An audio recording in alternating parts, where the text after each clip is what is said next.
Hello, everybody. Welcome to Reaction Shots for July 2020. We're talking about samurai movies.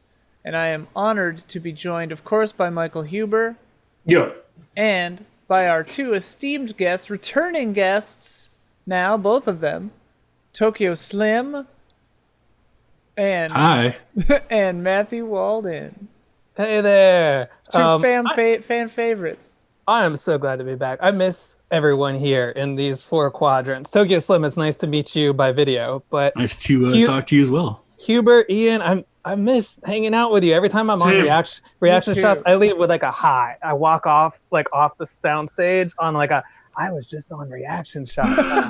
I'm so happy to be back here. You're all great. The feeling is very mutual. I always love our talks. I'm also hoping that you reveal like that you have a tattoo from Ron or something. Every time you're on, I learn some new crazy thing about you. You know what? That's funny that you brought that up. My wife just gave me a tattoo at home as a present with a needle that she taped to a popsicle stick and just like jabbed it in my arm.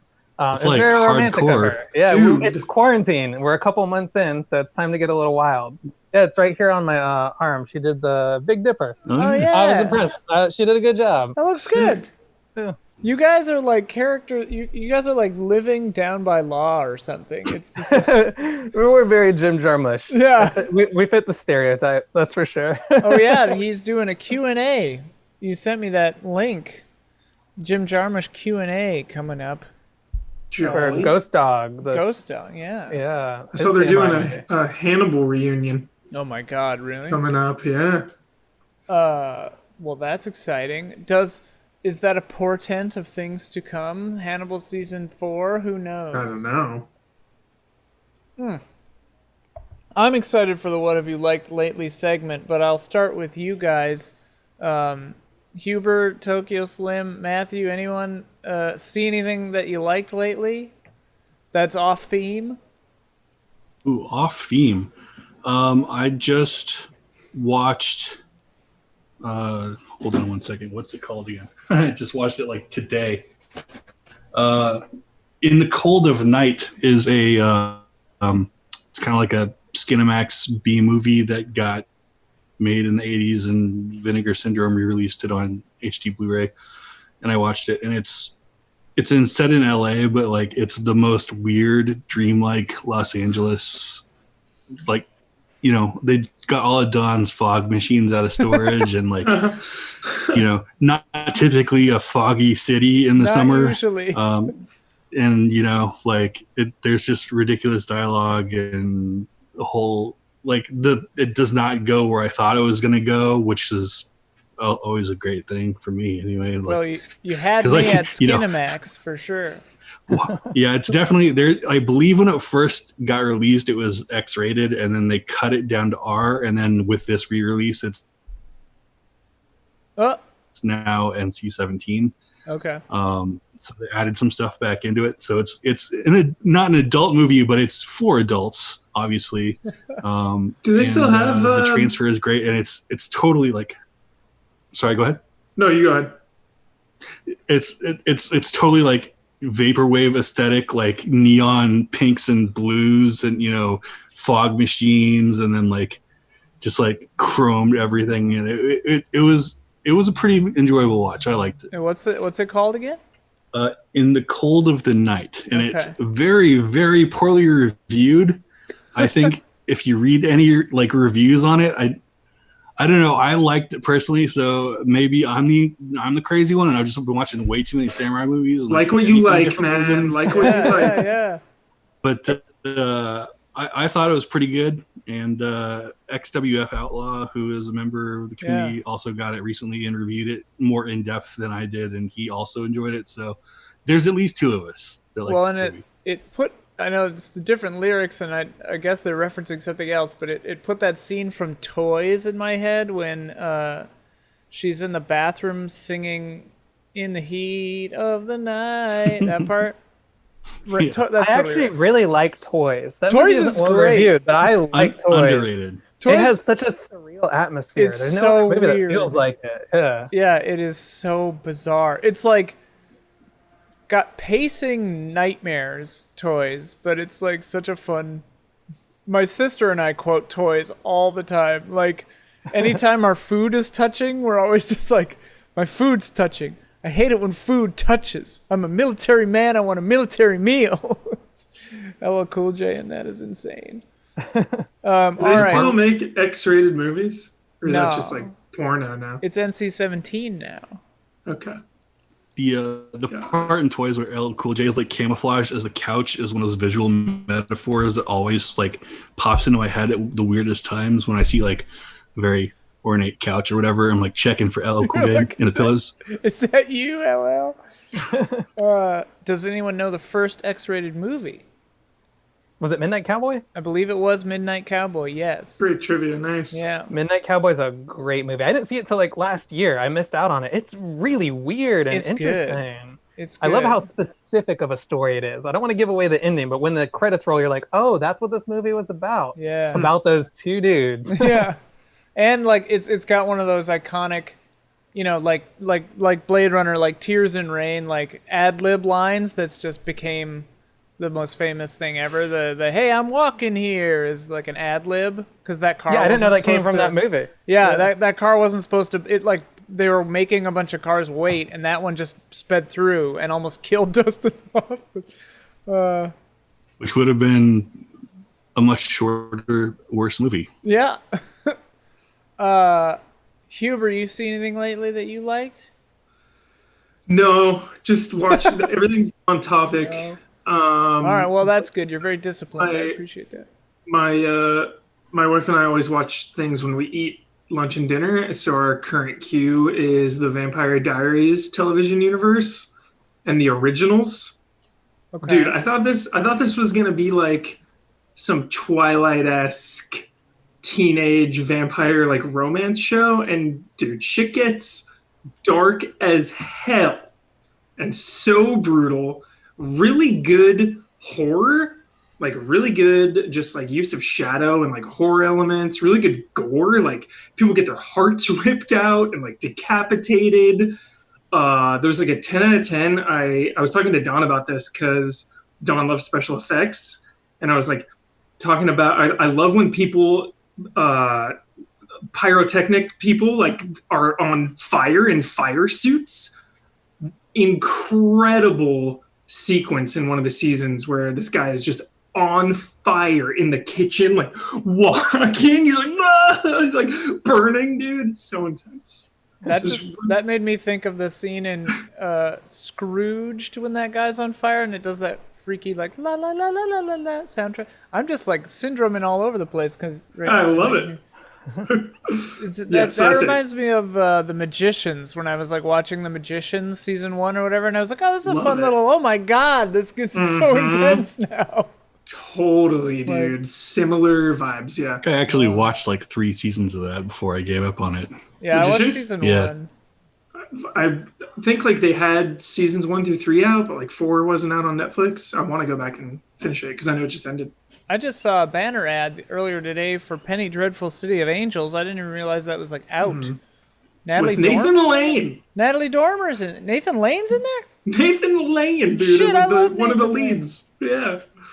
I saw Nathan Lane as Gomez in the pretty bad Addams Family musical in Chicago back in the day. Anyway, that's when musicals still existed. Yeah. Quick shout out, obviously, to Agents of S.H.I.E.L.D. Final season is probably the best season of the show. There's been 6 episodes, so there's like 7 left. Just the way it's tying into the MCU is insane. Well, also, like, it's just like cares about their characters. Because my wife is watching The 100, which is her favorite show. And it's on the final season of that. And she's just like so disappointed because they're setting up like a prequel show and not servicing the existing characters. And when a final season does that, that's like really disappointing. Well, so shout out to S.H.I.E.L.D. for just like delivering. It is amazing. So good. When is there going to be justice for Coulson? When is he coming back to the main MCU, man? I mean, he was in Captain Marvel. That was pretty good. And like, yeah, but that was like the past, though. Like, because everybody still thinks that guy's dead. Yeah, I know, it's crazy, but I gotta see. I can't answer that until this season wraps up because it is so crazy. Okay. Yeah, yeah. Fair There's enough. like I haven't been following along, but a lot is going on.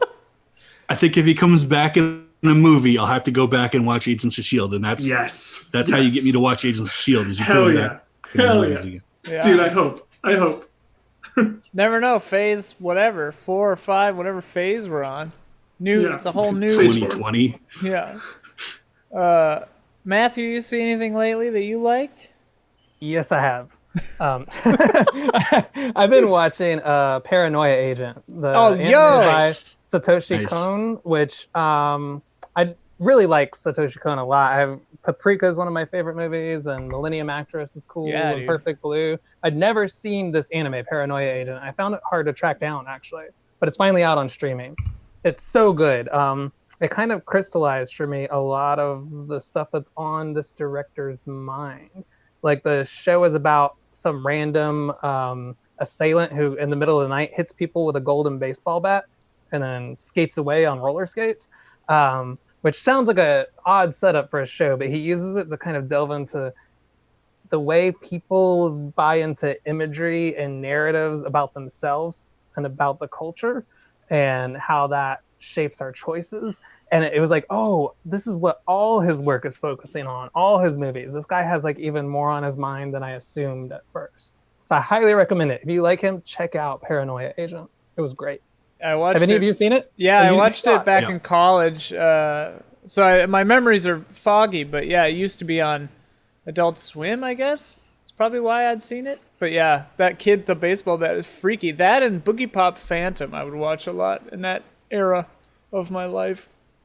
Yeah, so I enjoyed that. And then I also saw Dr. Sleep, and I've been dying to talk to Huber about it. Dude, I watched Huber, that. I can't do it. I know, dude. Okay, I've heard it is so amazing, but The Shining is too sacred. and even if Dr. Sleep is a 10, watching The Shining after seeing Dr. Sleep, no matter what, it'll penetrate. It'll be in there. And I need to keep Stanley Kubrick and The Shining in a sacred box inside my mind. I just can't do it. I know what you mean. A box in your mind, Huber. It's good. It's the ways that I liked it are the times it's different from The Shining. Yeah. When it kind of goes in its own direction. It has an awesome cast of villains. The villains in it are really cool and creepy and fascinating. And then the last half hour kind of like digs a little bit more into the Shining mythology, and that's where I didn't love it as much. But when it's being its own movie, it's pretty great. It's fantastic. Did you watch the director's cut? I don't think I did. I just saw whatever was VOD. Is the director's cut? Because I think both of them are streaming right now separately. I don't know which one I caught. I watched it. It was one of my things for this episode too, actually, Matthew. So it's amazing that you brought it up because I watched it for the first time like 2 days ago on HBO. So whatever, yeah, it was like 2.5 hours long. So I don't know if that might have been the director's cut, but yeah, I liked it. Like I liked it way more than I thought I would. And yeah, the stuff that's interesting is when it's being its own thing. But I'd say it does my preference when it's if it has to rehash a beloved classic is it doesn't try to be it. It just says like we cast people who look like these people. They're not even really trying to do like impressions per se.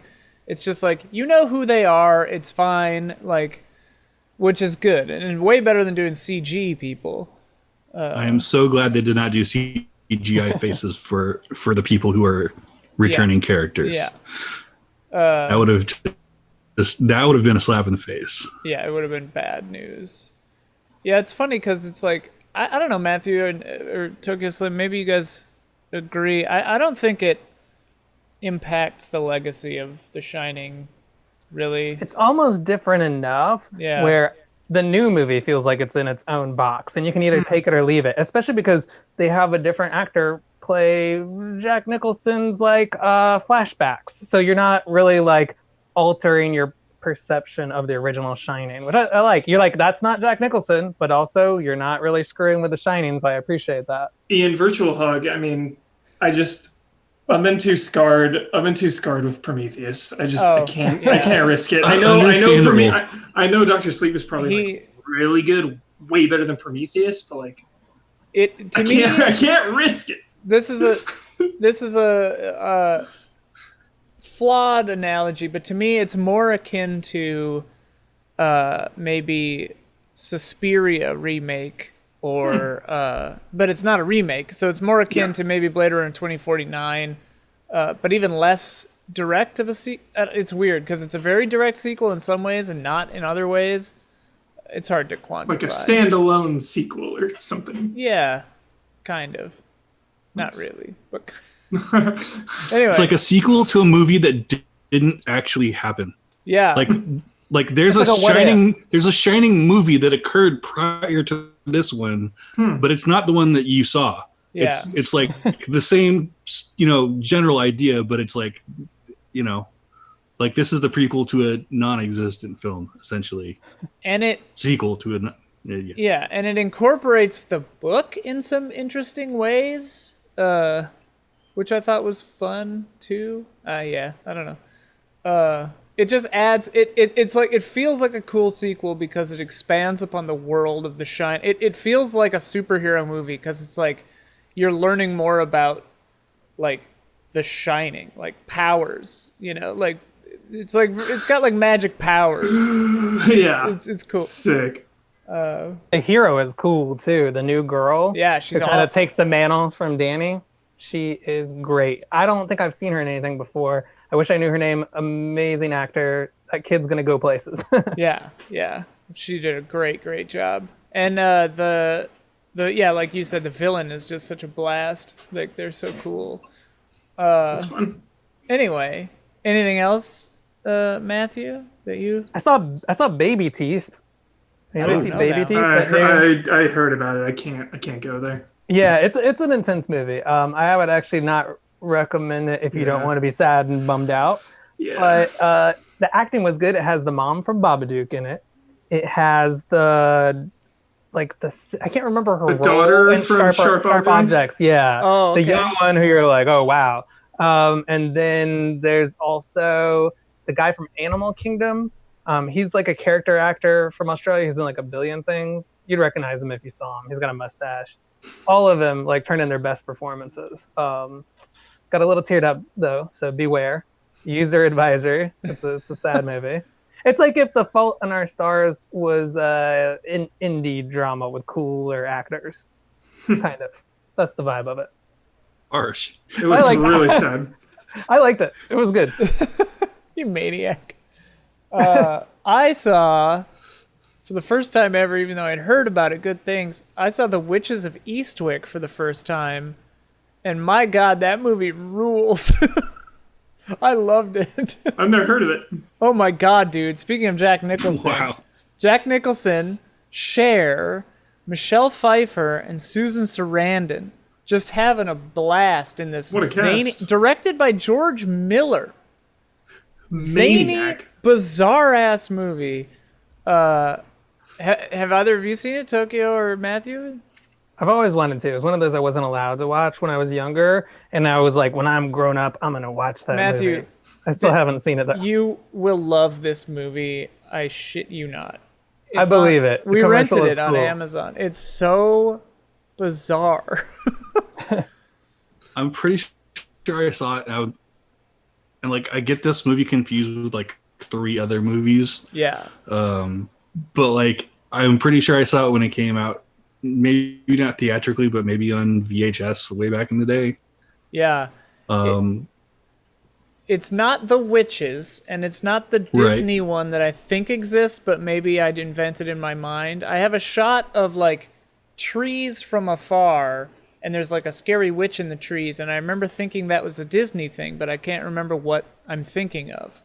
So I don't know what that is. Maybe that was just an actual real witch you saw on a tree. I mean, I did grow up. The memory. Basically, where I grew up looks like the movie The Witch. So, Return to Witch Mountain. which I haven't seen. I don't know. I haven't seen. I think a friend of mine's in that movie. Is that like a Disney witch movie, right? Yeah. Yeah. Well, it's not really a witch movie. They're just going to a mountain called Witch Mountain, and they're psychics. So, like, people think they're witches, but they're not. Spoiler alert for Return to Witch Mountain. Welcome back to Witchcast. Witch Chat. But yeah, Witches of Eastwick is a hoot. Watch it. Not related to The Shining humor, so you can watch it. Jack Nicholson's in it, but it's not related. He's just an actor, you know.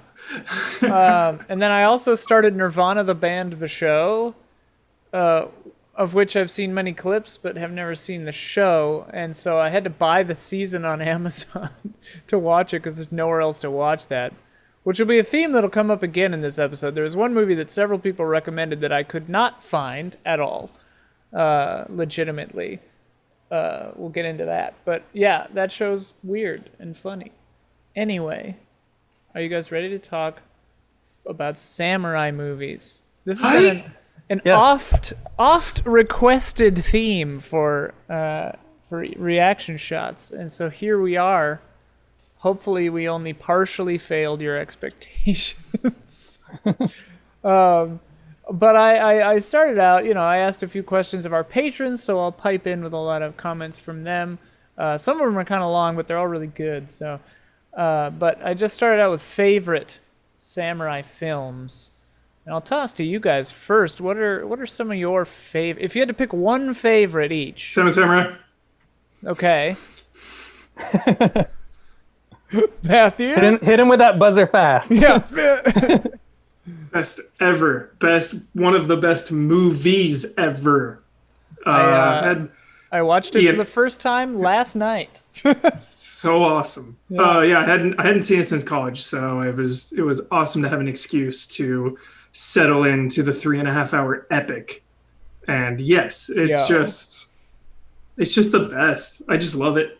Everything about it. I love that, like, right from the get-go, man, we are just invested in these people, in this village.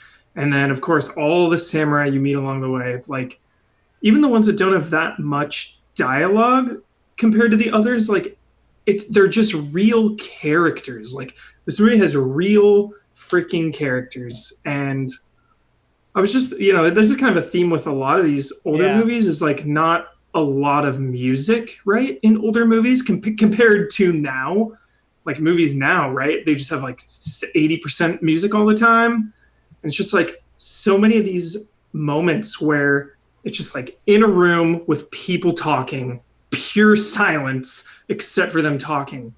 And you've just really got to settle in and let these characters develop. And I just love that.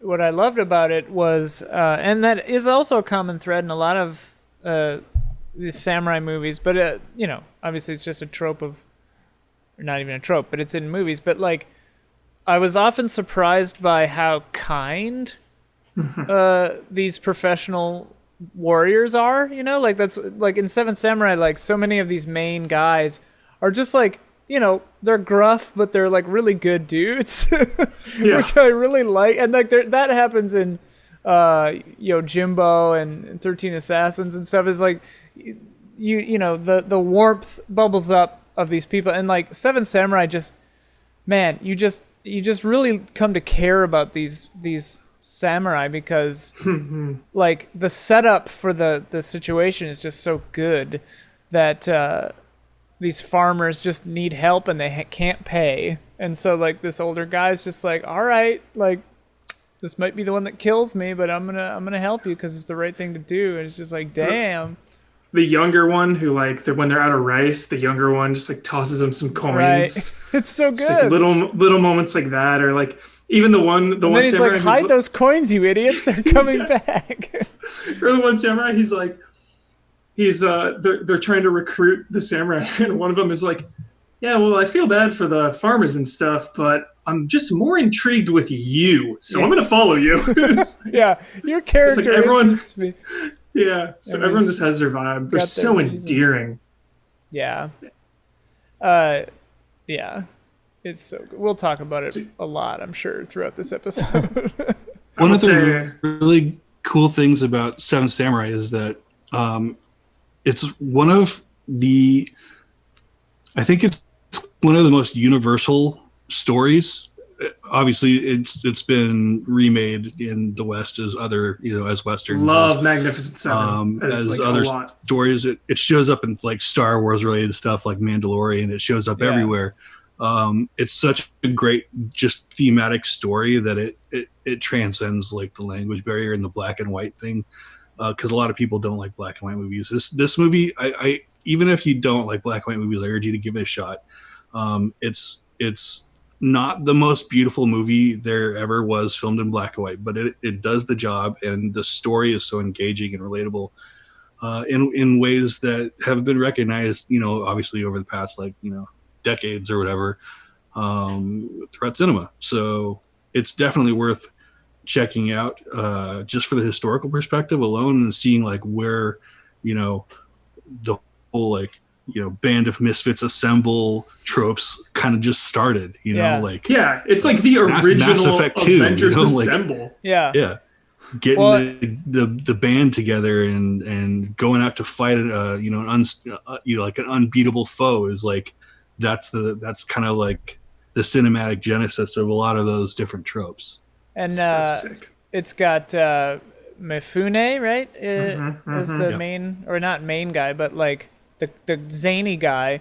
An interesting fact that I learned about this movie was that when Kurosawa was writing it or researching it, because it's based, I guess, on a true tale that like these 6 samurai protected this village.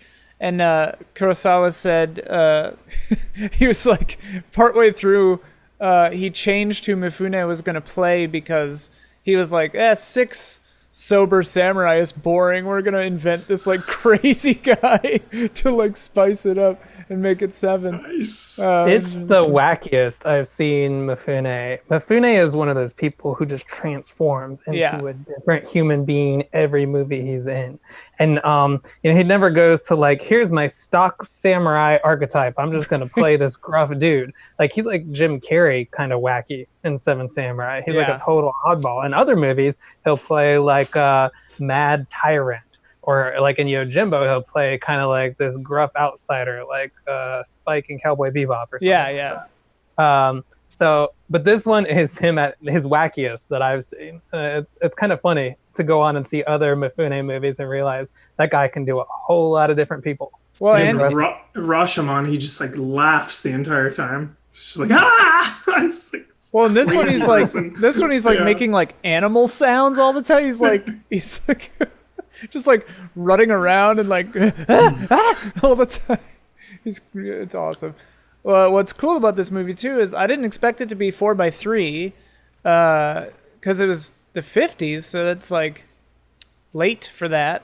And then also it's 3.5 hours long, but does not feel 3.5 hours long. No, like it flies. When intermission hit, and I realized I was already like more than halfway, I was like, oh wow, this is this is trucking.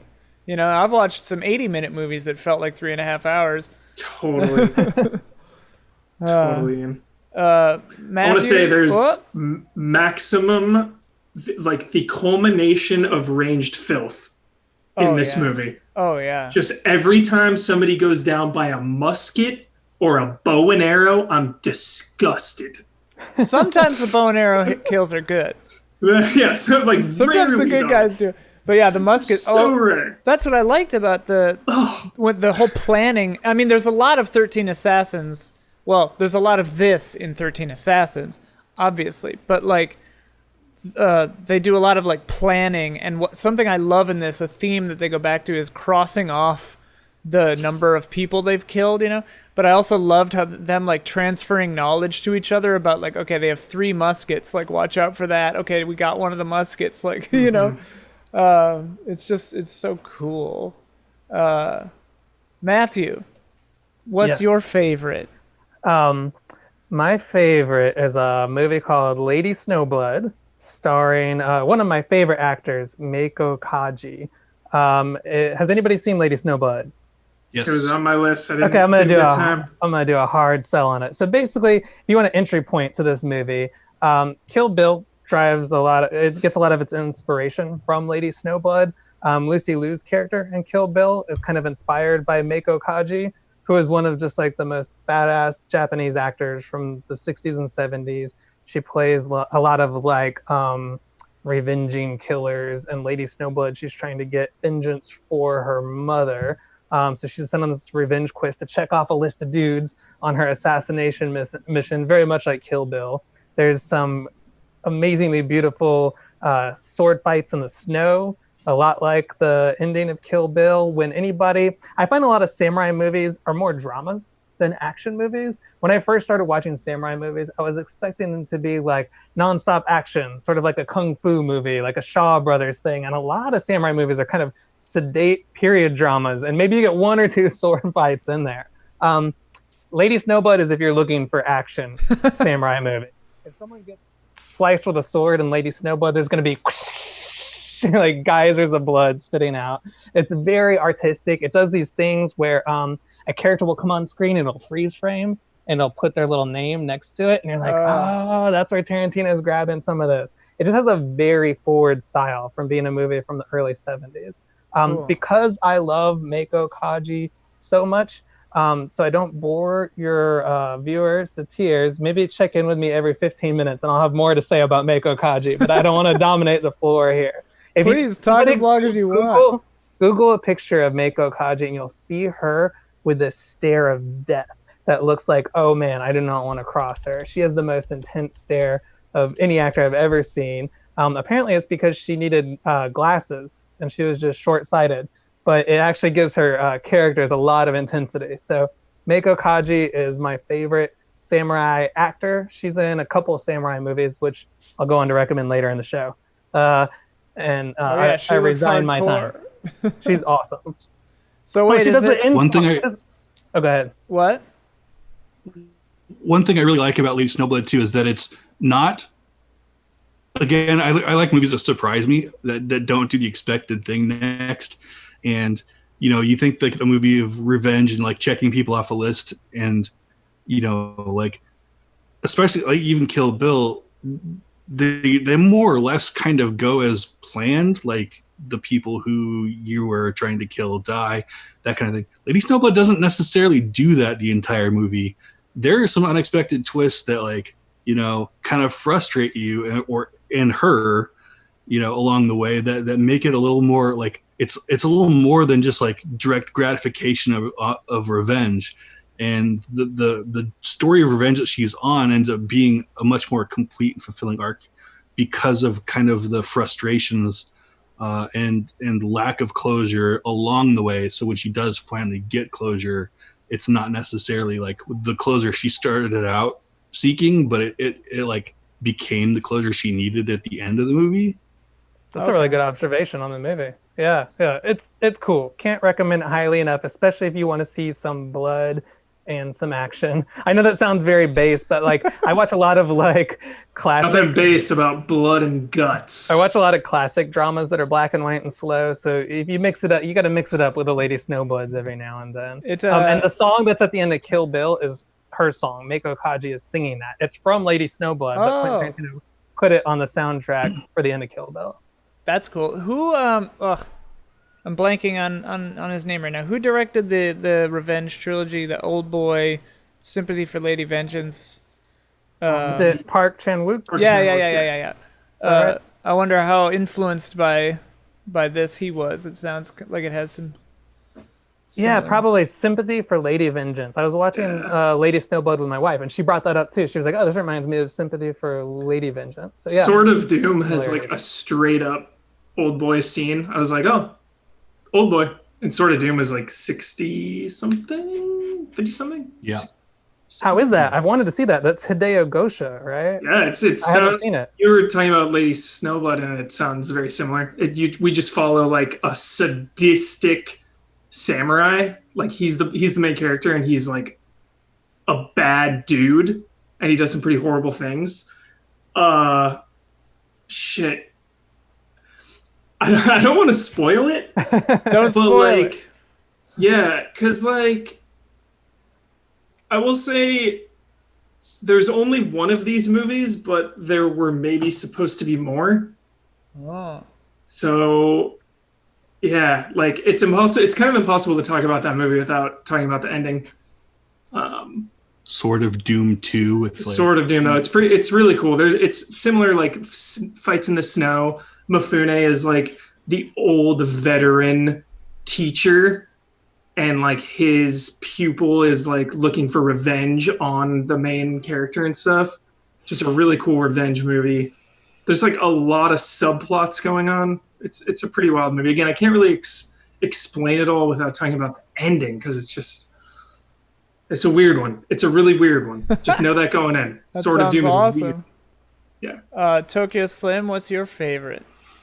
I mean, Seven Samurai is probably my favorite, but since that was already talked about, Huber got that about, one. Yeah, sorry. I'm going to talk about Lone Wolf and Cub series. There's 6 movies. My favorite of them is the third movie, and it's kind of the slowest of the 3, as far as like, you know, sword fights and decapitations and stuff goes. It's the same guy wrote the manga for Lone Wolf and Cub as did Lady Snowblood. Mm-hmm. So it's similar tone. Lone Wolf and Cub is about the Shogun's assassin is betrayed, and they like get him kind of like kicked out of this court and murder his wife. And he goes on this kind of long train of vengeance that he calls the Demon Road to Hell. And it's him and his kind of infant son in this baby cart, which is tricked out with, you know, razor blades, hidden blades, and, you know, like the front of it's just all made of guns. And the series gets like progressively weirder and weirder by the time you hit like the 6th movie. Did the same writer write all of them, Tokyo Slim? I'm sorry, what was that? Did the writer write all 6 of them? Was it the one dude who wrote all of them? I believe the manga series that this is all based off of was all written by the same guy, I think, as a series. I've seen the manga collection. I have not looked at it, really. My local library's got one for some reason. I might check it out someday. Nice. Local libraries are great. But yeah, it's essentially like, and the thing is a lot of movies, like Matthew was saying, there's a lot of drama and like kind of dialogue and tone setting. This is all done, almost all of it, through cinematography. There's not a lot of dialogue in any of these movies.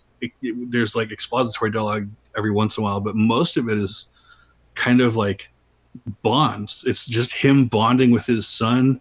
I see Huber nodding. I got you. It's him bonding with his son in this weird kind of like, it's like an unhealthy kind of demented way. Like if you've listened to, you know, like Wu-Tang Clan albums, like they sample the hell out of this. It's like, you know, choose the ball and join your mother in death, or choose the sword and come with me, live on the demon road in hell.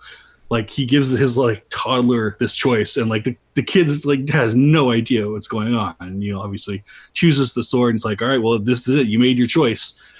You're coming with me. You're helping me kill all these people. And he does, and he like kind of grows up like throughout the series a little bit and becomes like, you know, like I think the third movie, one of the reasons why I love the third movie, I think it was his first, like the son's first words during the series, because he's like learning to talk, and it was like, oh, he can talk now. And it was like watching this kid grow up in this like really like messed up situation. But I'm all over the place on this. There's 6 movies I really like, especially the first 3 are really worth watching. The 6th one, it gets kind of like mystical and out there, but there's just like such great cinematography and camera work. You see like a sword fight where one of the combatants is beheaded and his head rolls off his shoulders, and you see from the head's perspective what that looks like. It's like the bowling ball in Big Lebowski. Yeah, exactly. You know, there's the huge blood sprays, and there's, you know, the inventive gadgets and stuff. It's kind of like, you know, like not Bond-esque, but there's some like, you know, there's some goofy stuff that happens in there. It is, you know, again, probably R-rated. I think it's R-rated. There's some nudity in it, and that can obviously lots of violence. But it's really beautifully shot, and like just the cinematography on it was something that really stood out to me when I was watching it again. Tokyo Slim, I have a question for you. Since you've seen all these movies, what's your take on Shogun Assassin? Because Andy Warhol produced a mixtape version of Wolf and Cub. He cut up the first two movies, added a synthesizer soundtrack, and dubbed it in English, and then released it in America. And I know most people don't like it, but I'm actually quite fond of it. I really enjoy it. It's a different experience. It's not as serious as the movie. But what do you think about it? I would like to say also that it is part of the Criterion box set, so you can also watch it that way. I think Shogun Assassin is a great entry point. It's where I started watching, because I couldn't get a hold of the original series. Like Suncoast Video didn't have it. They had Shogun Assassin, back in the old DVD Suncoast Video. Yeah. Pay $45 for a DVD days. My youth. And honestly, I think that's where most people in the U.S. who are really influenced by Lone Wolf and Cub, I think that's where they started. I know Quentin Tarantino, it's in Kill Bill Part 2. Like I said, I believe that's what Rizzo was sampling with Shogun Assassin on. It's in Liquid Swords. Jesus Liquid Swords. Yeah. Like that's a great place to start, and it's not the same experience. It's not as like you don't get the whole arc. You just get like a taste of it, but it's cut down to where it's like more of an action movie, I guess. The story it's not really that important. Like the beats of it are kept, and then you just kind of get character stuff. I don't think it's a bad thing. I wouldn't say like not to watch it. If you're interested at all in Lone Wolf and Cub, it's an easy, accessible place to start. First of all, the soundtrack is great. The English dub's not, it's a 70s or 80s English dub. You're getting wacky, weird translations on stuff. Don't let that stop you, because it's all amusing and fun. And I think if you're interested at all in getting into the series, that's a great place to start. And then when you go back and watch the first two movies, you'll be like, oh, this is where they pulled that from, or this is why this scene is important, or this is, not necessarily the same scene at all. Sometimes like the translation is massively different. So yeah, it's not quite as heavy, because sometimes Lone Wolf and Cub can be quite a downer. There's some serious storylines where like, oh, they are just down in it they're not joking about a road to hell. So I feel like Shogun Assassin's like, oh, you can invite your friend over and watch Shogun Assassin and not feel weird about it. I think, like, to me, Shogun Assassin is like the 70s exploitation cut of like a much longer thing. Like they kind of like made it seem kind of like, like a Shaft, or, that kind of like they cut it that way.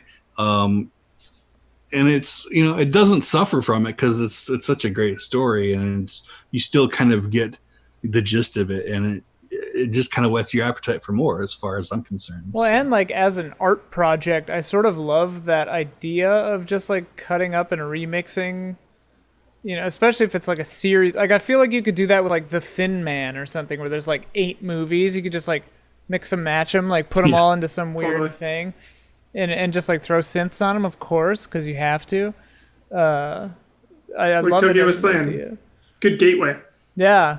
If you don't have time to watch 14 hours of movies, like just watch 2, and then you'll know if you're. I wonder if they're on Criterion Channel. That's how I watched most of these Kurosawa ones. Yes, it is. Sweet.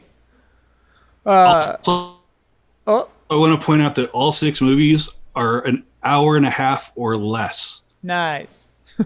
So doable. Yes. So if you're like, oh, I don't want to watch 6 full movies, like they're all 90 minutes basically. It's like 3 full movies. That's like a season of Stranger Things. Yeah. Do it. Yeah. You're gonna enjoy it. My favorite samurai movie pretty obviously 13 Assassins. I love that damn movie. God. But never heard of it. yeah, what? But I mean, like, obviously there are so many greats, and 13 Assassins rests on the shoulders, sometimes very directly, of other samurai movies. I mean, the guy, let me see if I could, like, this dude sitting on the ground below me, the, like, kind of crazy guy in 13 Assassins, very much a Mifune archetype out of Seven Samurai, you know, just like, I think he's actually even like following them for a while through the forest before they like let him on the team. It's like directly from Seven Samurai, you know. Anyway, what is it that you like so much about that, Ian? Because I've heard you bring it up a lot, and I like it too. But you seem particularly drawn to it, so I'm curious, like, what got you so attached to 13 Assassins? 13 Assassins. I love that there's something like uncompromising about it. Like, I sort of respect that it's almost like a 2-act film. Like it's like a heist movie. It's like the setup and then just the payoff. And I think it's just expertly done. And I mean, I really like Takashi Miike stuff. I think it's his most, I don't know, like grounded movie that I've seen. I mean, he's got like 100+ films, and I've only seen like 4% of his movies, but like, compared to Ichi the Killer or Audition or something, this one feels more like mature, maybe? It's his best. I've seen 20, which is only 20% of his movies. Yeah. But it's I think it's easily his best movie. I mean, it's like, so legit. Ichi the Killer, I mean, is Ichi the Killer. It's amazing. It's its own thing. And like Audition is incredible, but like, and even that weird 3 horror films that he did with whoever else, that was really fun too. But like, there's just something about 13 Assassins that just the pacing of it, the way it's shot, it's just gorgeous movie. And the story, just the very basic setup of it, I really, really love. It's such a cool idea because like honor is such an integral part of a lot of this, like, you know, the Bushido, like way of the samurai stuff. Where like you're honor bound to do stuff, and like the characters that we love, like I was talking about before, in a lot of these samurai movies, do things because they feel honor bound to help the downtrodden, or they're sticking to their code or whatever. And something about that really appeals to me. So that the setup for this movie, that this shogunate or whatever, this lord, is so bad that even his guys like are like, yo, we got to do something about this. We got to take him out. We can't because we're honor bound. But hey, what if Assassin Dude, like, I love how they're basically just like, hey, he's going to like maybe be in this village on this day. You know, we're not saying anything, you know. It's just a fun setup for a thing. And then, you know, just like a massive 45-minute battle sequence. I mean, again, very Seven Samurai, but like, a limitation that this doesn't have is that it can show everything.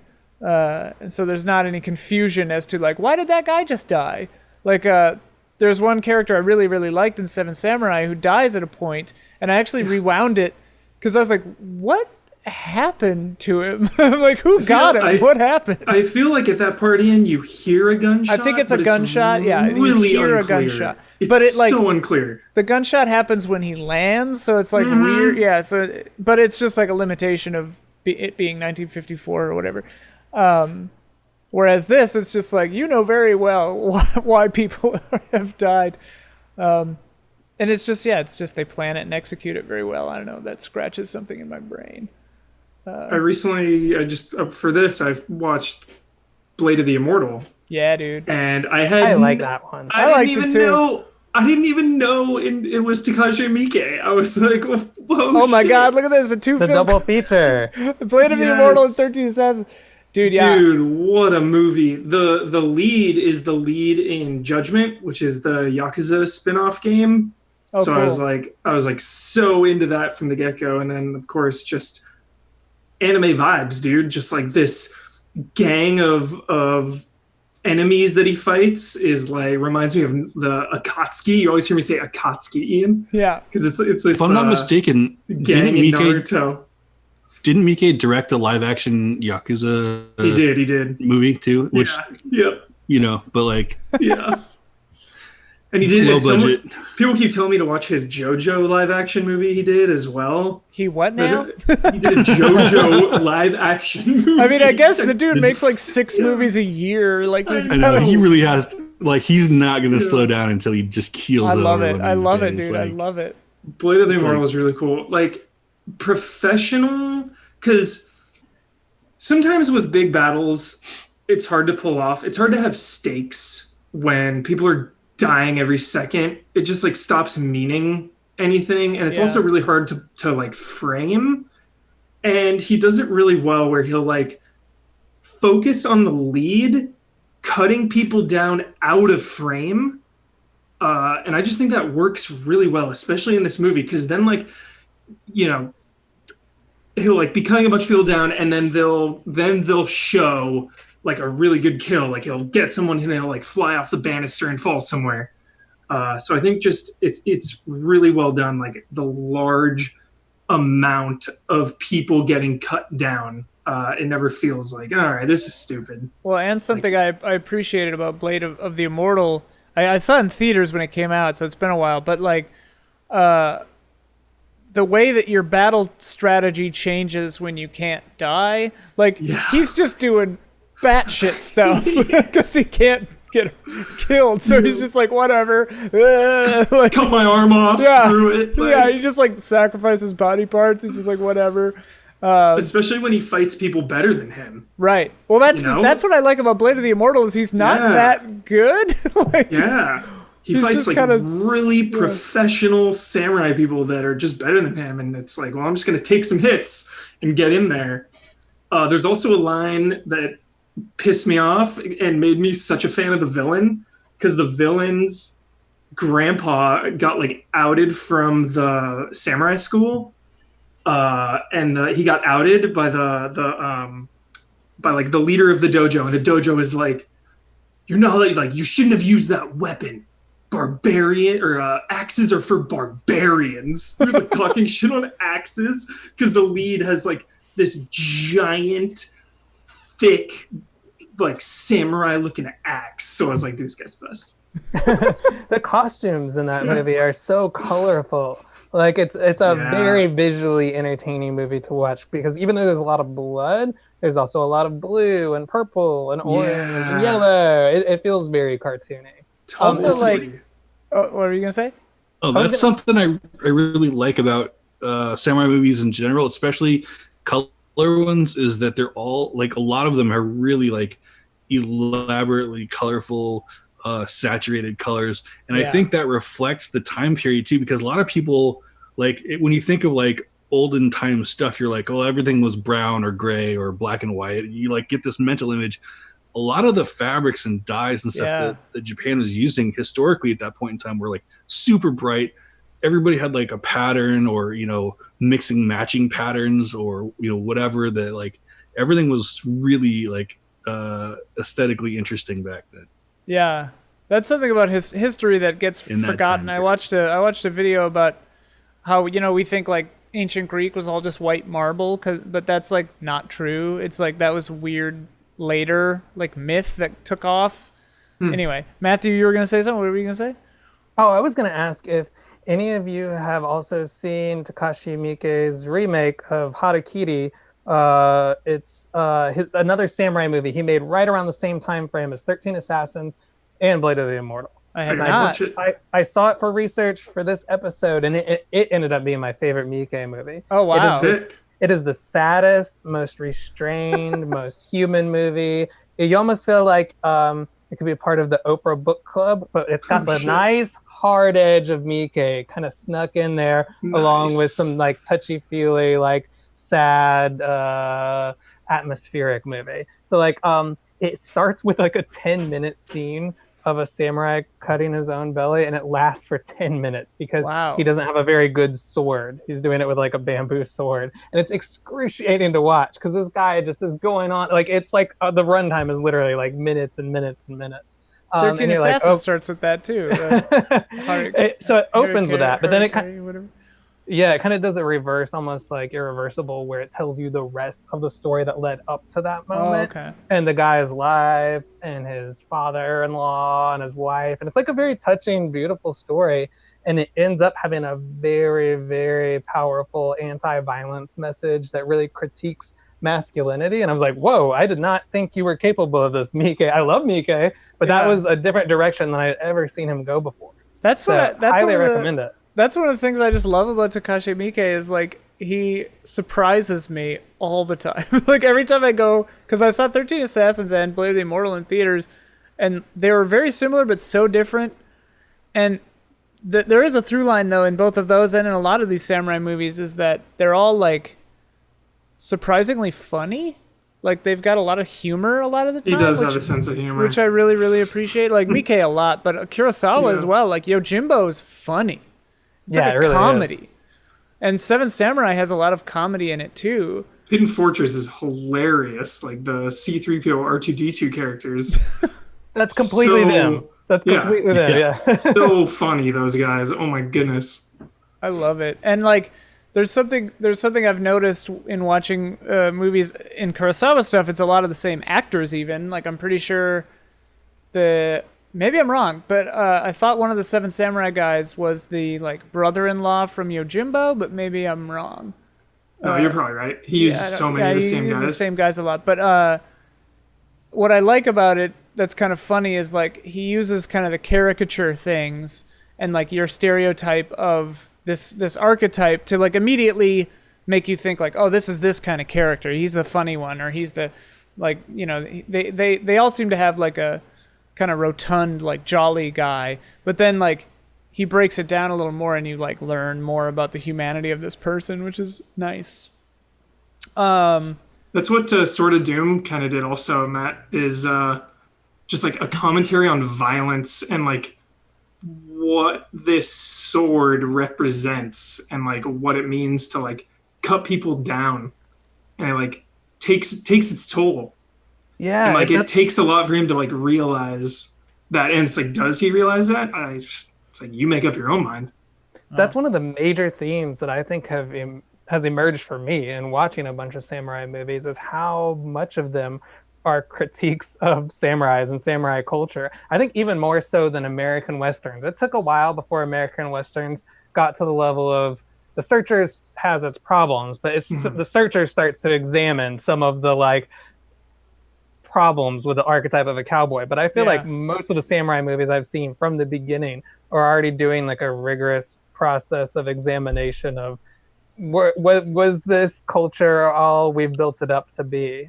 There are a lot of great essays by like Japanese people who have written about the history and meaning of samurai cinema that kind of like tie that together better than I do. But almost every single movie I've seen is some kind of critique of the culture. Well, you're so right. Because go ahead. Well, I was going to say you're so right because like even some of these earlier samurai movies that I saw had that already in it. Like hell, Seven Samurai, like Mifune's character like screams at them for like the cycle of violence. Like you're the ones who are making farmers have to like steal and rob because you guys steal their land during wars and stuff like that. It's like a really harsh critique. Whereas like, and I mean, I don't know, not to make sweeping statements about American culture or something, but it's like America definitely had its classical Western period before doing like revisionist Western stuff. Like Searchers is an early example of that. Yeah. And like, yeah, it took us a while to like examine that pathos, but, you know. We still got a bit to go, I think. Well, yeah. There's more examination due for us. Yeah. We haven't gotten to our like, hey, why are we doing? But that's like what's so funny about samurai movies is like so many of them end with, or have a scene within them where a samurai or an older person definitely just like stands there and is like, oh man, was this worth it? Like, or like my entire So life, true. was my entire life worth it? Like, what is the point of any of this? What were you going to say, Huber, before? Just that how like if you are Japanese watching a samurai movie, it's probably different because samurais were a part of Japan for like how many years? Like 800 years or whatever. Like it was such a big part of their history I'm sure it's like kind of similar, like us watching westerns. We just have like more of a context for it. Yeah. So, That's an excellent point, and I wrote down several pages of notes regarding this, and I'm not going to read all of them, but Do it, I dare you. Do it. Go. do I it. just wanted to bring up that like a lot of first of all, samurai movies really kind of became a thing post-war. Yeah. So we're already talking about having probably a couple of decades of cowboy or western type movies out there. Samurai movies were kind of a response to that. And you know, basically you start seeing them in the late 40s and early 50s as kind of a examination of Japan post-war, and kind of both like a kind of a callback to tradition and what I wish I could remember the Japanese word for this, but kind of like the spirit of the Japanese people, what it's supposed to represent.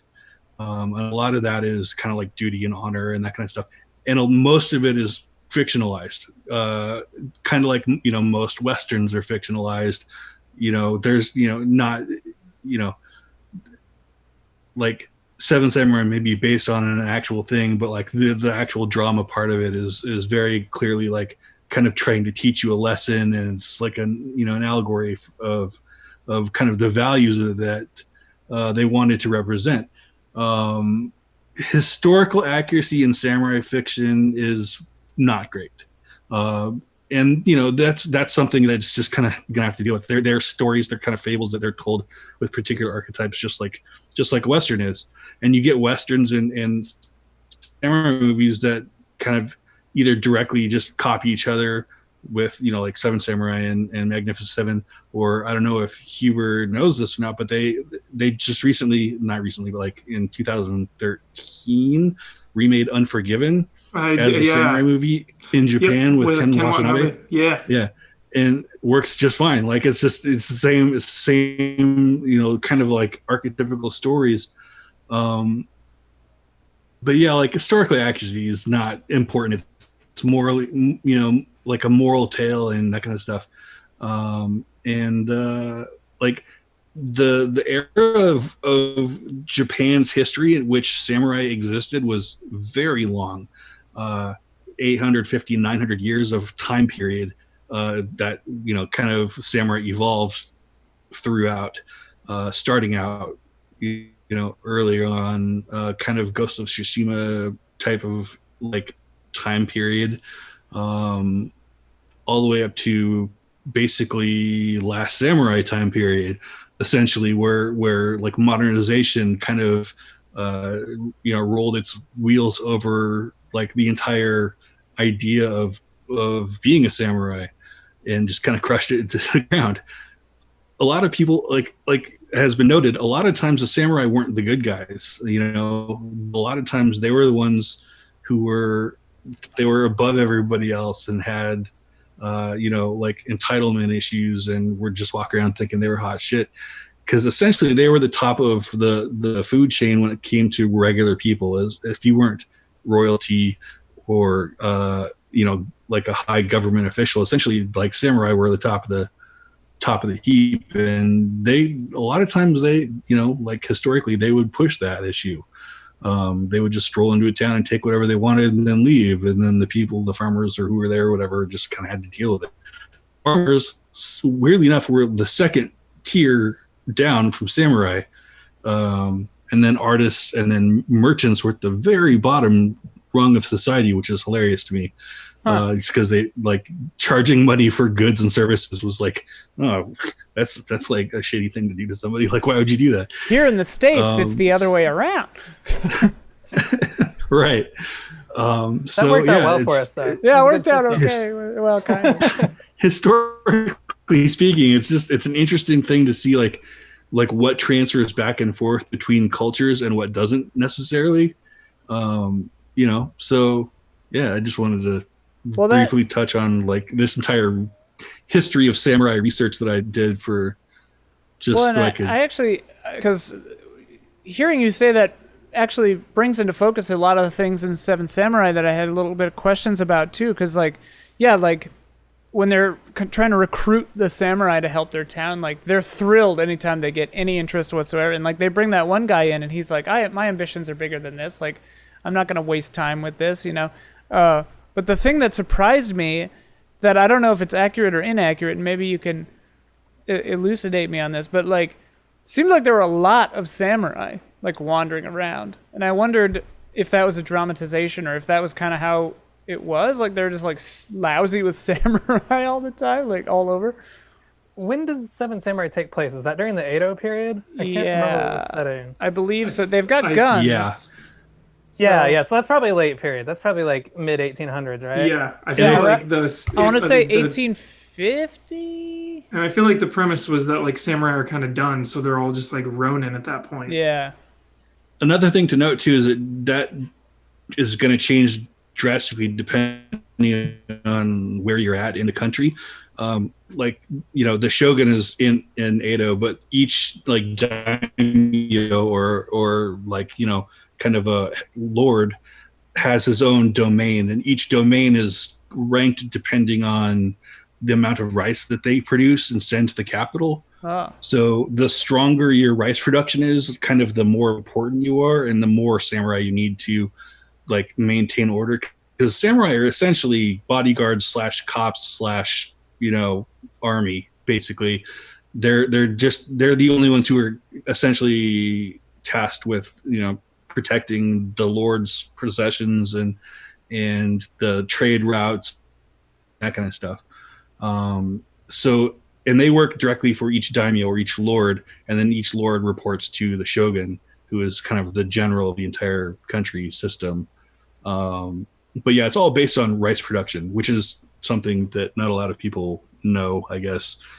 Which I guess explains why the farmers are second rung to the samurai, is because they're the ones making the they're feeding everybody. Basically.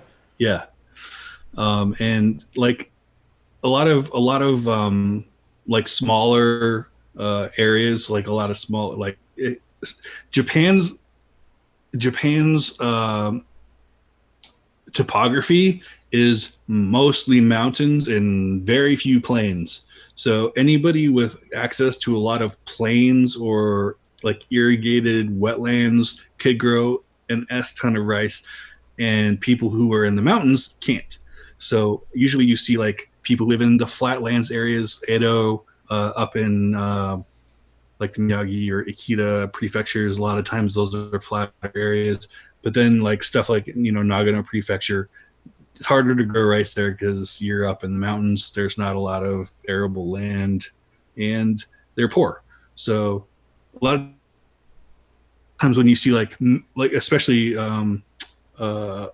Chris, the Seventh Samurai, and Mifune's character, he's kind of playing like a mountain spirit, or like a kind of a trickster role, kind of the similar role in 13 Assassins. Essentially, he's like representative of kind of poor or impoverished people, or in like the chaos that they live in all the time, as a character, like personified. So sweet.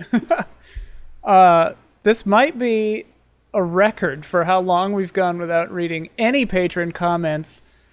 I'm not mad. I'm loving this. I'm gonna rattle off a few right quick. Unless Matthew, the patrons. Okay, yeah, I was just gonna say your patrons are great. Oh, they're amazing. Friends with so many of them online. You have the best community on the internet. I You're like very them. lucky. Yeah, very fortunate. And they had a lot of cool things to say. So let's go through some of that real quick. So on the favorite samurai films front, I'm gonna truncate these a little bit. My apologies to anyone who I truncate too far. But Spencer from Canada says 13 Assassins is amazing, phenomenal front to back. Jeremy, I grew up watching spaghetti westerns with my dad. Once I discovered Kurosawa, I was in love. Some of my favorites are Harakiri and Samurai Rebellion by Masaki Kobayashi, and Rashomon Yojimbo and the Hidden Fortress by Kurosawa. Rashomon and Yojimbo both so good. So good.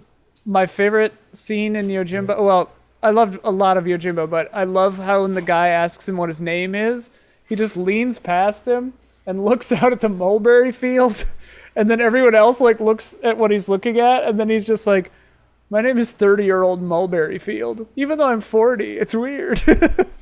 And they're like, what? And then the next one is just called Sanjuro, which means like 30-year-old, I guess. It's so funny. That's Mifune again. But Alexander Zirinov, we kind of actually touched on this, asked a question, and Tokyo Slim, you said you had an answer to this. But they wondered if Kill Bill Volume 1 counts as a samurai movie. I said, personally, to me, it doesn't, just because I think that the samurai parts of Kill Bill are more an homage to previous movies, much like Tarantino's kind of want to do. But the actual like theme of the actual story and movie itself is a modern day story. There are no more samurai, even though they're like pretending to be samurai. Oren Ishii is very like, she's using this kind of propaganda to bolster her reputation and effectiveness as a Yakuza leader. She's a Yakuza lead, not a samurai. So I my personal disagree. Okay. Here we go. I think it's a samurai movie. I think if people are practicing samurai traditions and use like if a samurai sword is in the movie, I mean, there's one in Pulp Fiction, so maybe not. But like, she's still using a samurai sword to practice. Like she goes and she trains with what's his name and Sonny Chiba, the Street Fighter. Like, he's dude, so good in that. Like that is a samurai movie. It's got the vibe. Well, then what about this? Because would you say like Rashomon is a samurai movie? Like there's not really any samurai in it, but it totally is like a samurai movie. He's like, because the one guy protecting his wife is a samurai. And like Hidden Fortress too is just like, I feel like so many movies we've talked about are just about like the lone samurai or the group of Ronin. Like, I think there's more to it than that. Like Hidden Fortress, I think is a good example because it's like the samurai are just soldiers in that movie. We're not really following one like lone Ronin. We're just following the group or like the antagonists are the armies that are samurai. Well, riddle me this, Huber. Speaking of Ronin, what about Ronin? Hell yeah. Because it has the like same 1990 themes. Whatever. Yeah. What's in the case, man? Is there like wandering people with no masters? So it has like the samurai theme. I mean, obviously very inspired. Well, and then Ghost Dog Way of the Samurai. He's adhering a Jarmusch joint, Matthew Walden and our boy. But totally. Ghost Dog Way of the Samurai, he's adhering to the Bushido code or whatever, the samurai code. Yeah. I'm very inclusive when it comes to genres. I'm like, you're cyberpunk, come on in. I don't care if you're same. A lot of katanas in cyberpunk fiction. Yeah. Kill Bill's almost like a food truck fusion of like a bunch of different backgrounds that maybe don't all blend together perfectly. Like at game trailers, do you remember that little street that had all the food trucks? Yeah. You'd be like an experimental one. It would be like Tex-Mex, Indian, Korean burritos. And you're like, you're combining a lot there. Yeah, that's like 4 things, but sure. I feel like Kill Bill's like that because it opens with a Shaw Brothers logo, which is kung fu production company from Hong Kong, and then it has all these callbacks to samurai movies and some just to like Quentin Tarantino's favorite American grindhouse movies. It's just like a blend of westerns a bunch together. Yeah. Well, and that's Tarantino's whole thing is just like homages to film wholesale, kind of. Yeah. But that's part of the reason why I don't classify it as a, traditional, as a solid, like, it's like if somebody says like, what's your favorite samurai movie, and you say Kill Bill, that's great. I'm not saying that's not okay. I'm just saying that like, if I was going to steer somebody that like into watching samurai movies, that's not something I'd say like this represents all samurai movies, because it's so many different other things that are involved in that. It's on the fringes. Does it draw from samurai movie, visuals and some lore and stuff? Yes, definitely does. But I think that like I would say that doesn't necessarily represent what samurai movies are about. For sure. There we go. Definitive. Hug it out, Huber. Hug it out. back to the patron comments. I'm gonna butcher this. Selsinoric. Akira Kurosawa's Yojimbo and Sanjuro, amazing films, great primer to black and white playthrough of Ghost of Tsushima, which comes out in a week or whatever. Conrad Croncio, yeah. The time has come. One of the reasons I bumped up my Patreon pledge to reaction shot status was to, when the time was right, recommend to all of us the movie When the Last Sword is Drawn from 2002. This is the one I couldn't find. I couldn't get my hands on it. I even just subscribed to Crunchyroll because the website listed it, but then it isn't there. Oh, so you can't. That was like me with Shogun Assassin, Samurai Rebellion. One of those was not available anywhere. With not Mifune, in the States. Like maybe if I didn't think of trying a VPN until it was like minutes before we shot this. I was like, oh, I could have tried that, but we'll track it down. This listener paid money to recommend this movie to us. I want to watch this movie. Good. I just couldn't find it. I'm Several sorry. people recommended it. Yeah, it came up a few times, which is crazy. Maybe they're all from out of the States and it's like way more available. Here in the U.S., we are in a dearth, a desert for when the last sword is drawn. The Japanese. I think it used to be on Netflix. And then its license didn't get renewed. Mibu Gishiden so it may still be on Japanese Netflix. Okay, I think it's because I searched for it on Amazon and it said not available in your region, so maybe it's on there somewhere else too. But anyway, Conrad continues, it's by far my favorite samurai movie and one of my favorite movies of all time. If you have not seen it, I implore you to do so before recording this episode. We have failed you. Forgiveness, please. The DVD, Ian, is $83. Whoo, the DVD! And there's only one left in stock. What region is it? Let's buy it. Oh, wait, this one is... Region 2. Here's like a old-looking one that's only $18. Hubert, no shit. If we weren't in the end times, I would say let's buy it and we would get together and watch it. We'd get Matthew Walden. Seriously. We'd force Tokyo Slim to drive down here, fly, I guess, and we would all watch it. We're gonna need that $18 for the penicillin for like apocalypse wounds. Yeah. I don't know what region Money this is $18 for our one is. bandages and half scissors so that we can craft anything we want. Oh, this one is the $18 one is Korean only. Subtitles Korean, language Korean. Hey, well, in that case it's bad. But I bought a Spanish, I think, Blu-ray for Bring Me the Head of Alfredo Garcia because it literally wasn't available in America. That movie is awesome. We should do like a Peckinpah episode and get really depressed. I bought a DVD of Red Sun, and I did not realize I was buying it from England because it's not available in the U.S., so it's like not here yet. I was going to watch it, again before. I've seen it several times before, but that's kind of a weird Western samurai movie with Charles Bronson, Toshiro Mifune, Alain Delon, and somebody else is in that movie. That sounds cool.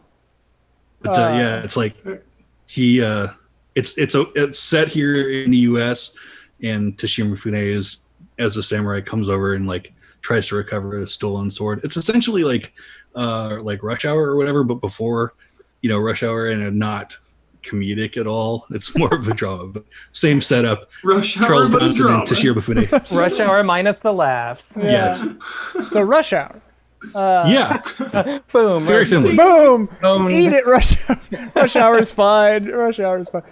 Conrad continues. Also do an anime shout out to Ninja Scroll, one of the prettiest movies ever made. First anime I ever saw. Morgan Mahala. Also quick shout out to Anime Samurai, Afro Samurai, Samurai Champloo, Samurai Jack. They all tell great stories stylized in a great way. I love Samurai Champloo. I've been rewatching that these last couple of weeks. It's fun. I need to rewatch Bebop director Watanabe. Yeah. It's also the person who animated Kill Bill, the little animated sequence. They were, I think, one of the directors or lead animators on Samurai Champloo. So if you Kill Bill, everything spreads out from there. It's a good reference point to dive back into history to watch better movies. While we're talking about anime real quick, something that nobody else actually brought up, but is sort of on the fringe of being what I would consider to be a samurai movie, Oh, yeah. Hell yeah. Princess Mononoke. Oh, hell yeah. Set Got in that katanas on same the cover. era. There you go. Also an excellent film. Very It's good. shot like Kurosawa. The frames Yeah. feel like a Kurosawa movie. Spread the word. I every time I bring this up, people have never heard of it. Sword of the Stranger. It is an anime film original work, not based on anything, and it is like the classic samurai who is no longer allowed to draw his sword because he did something in the past, and this gang is like targeting this kid. It is so good. I saw this movie in college, Sword of the Stranger anime movie. Bones did the animation, and it is a fun ride. It is so good. Sword of the Stranger sounds cool. Sword of the Stranger, it's freaking awesome. I want to There's see it. You sold Rurouni me. Kenshin too. It's I so wonder if sick. it's on Crunchyroll that I have for 2 more weeks. Dude, there's like a dog that like holds a spear in its mouth. Classic. Yes. What more could you ask for? Not much. It's so good. Gabriel Roy says, samurai movies are near and dear to my heart. I was 16 when I saw Kurosawa's Seven Samurai, and it changed me from a kid who watched movies to a kid who loved film. That weekend afternoon was a paradigm shift for me, where I saw Kurosawa's Throne of Blood, and it made me understand Shakespeare in a way no English teacher ever had. Ron is such an incredible experience, one of my favorites. Watching the hordes of extras move in the battle scenes is absolutely wild. Yojimbo and Sanjuro are so influential and incredibly entertaining. Like, without Kurosawa, there would be the number of best Western films from the 60s would not exist. Fistful of Dollars, Magnificent Seven, to name 2 of them. And hey, Star Wars: A New Hope is just Hidden Fortress, but worse. He has to be the greatest samurai director of all times. Special shout out to Twilight Samurai for being a really touching film with wonderful fights. Happy gaming. Speaking, like, I love how they happy what? That I was just jumping to the next person, but you go. Oh no, just about extras. Kurosawa using extras and how committed they are, and like Hidden Fortress, just throngs of people like moving in and moving out. It's just The whole battle sequence in the rain at the end of Seven Samurai, where there's like 40 people just like full blown sprinting back and forth in the mud and rain with all these horses. It's just pandemonium. yeah. But Ron, have any of you seen Ron?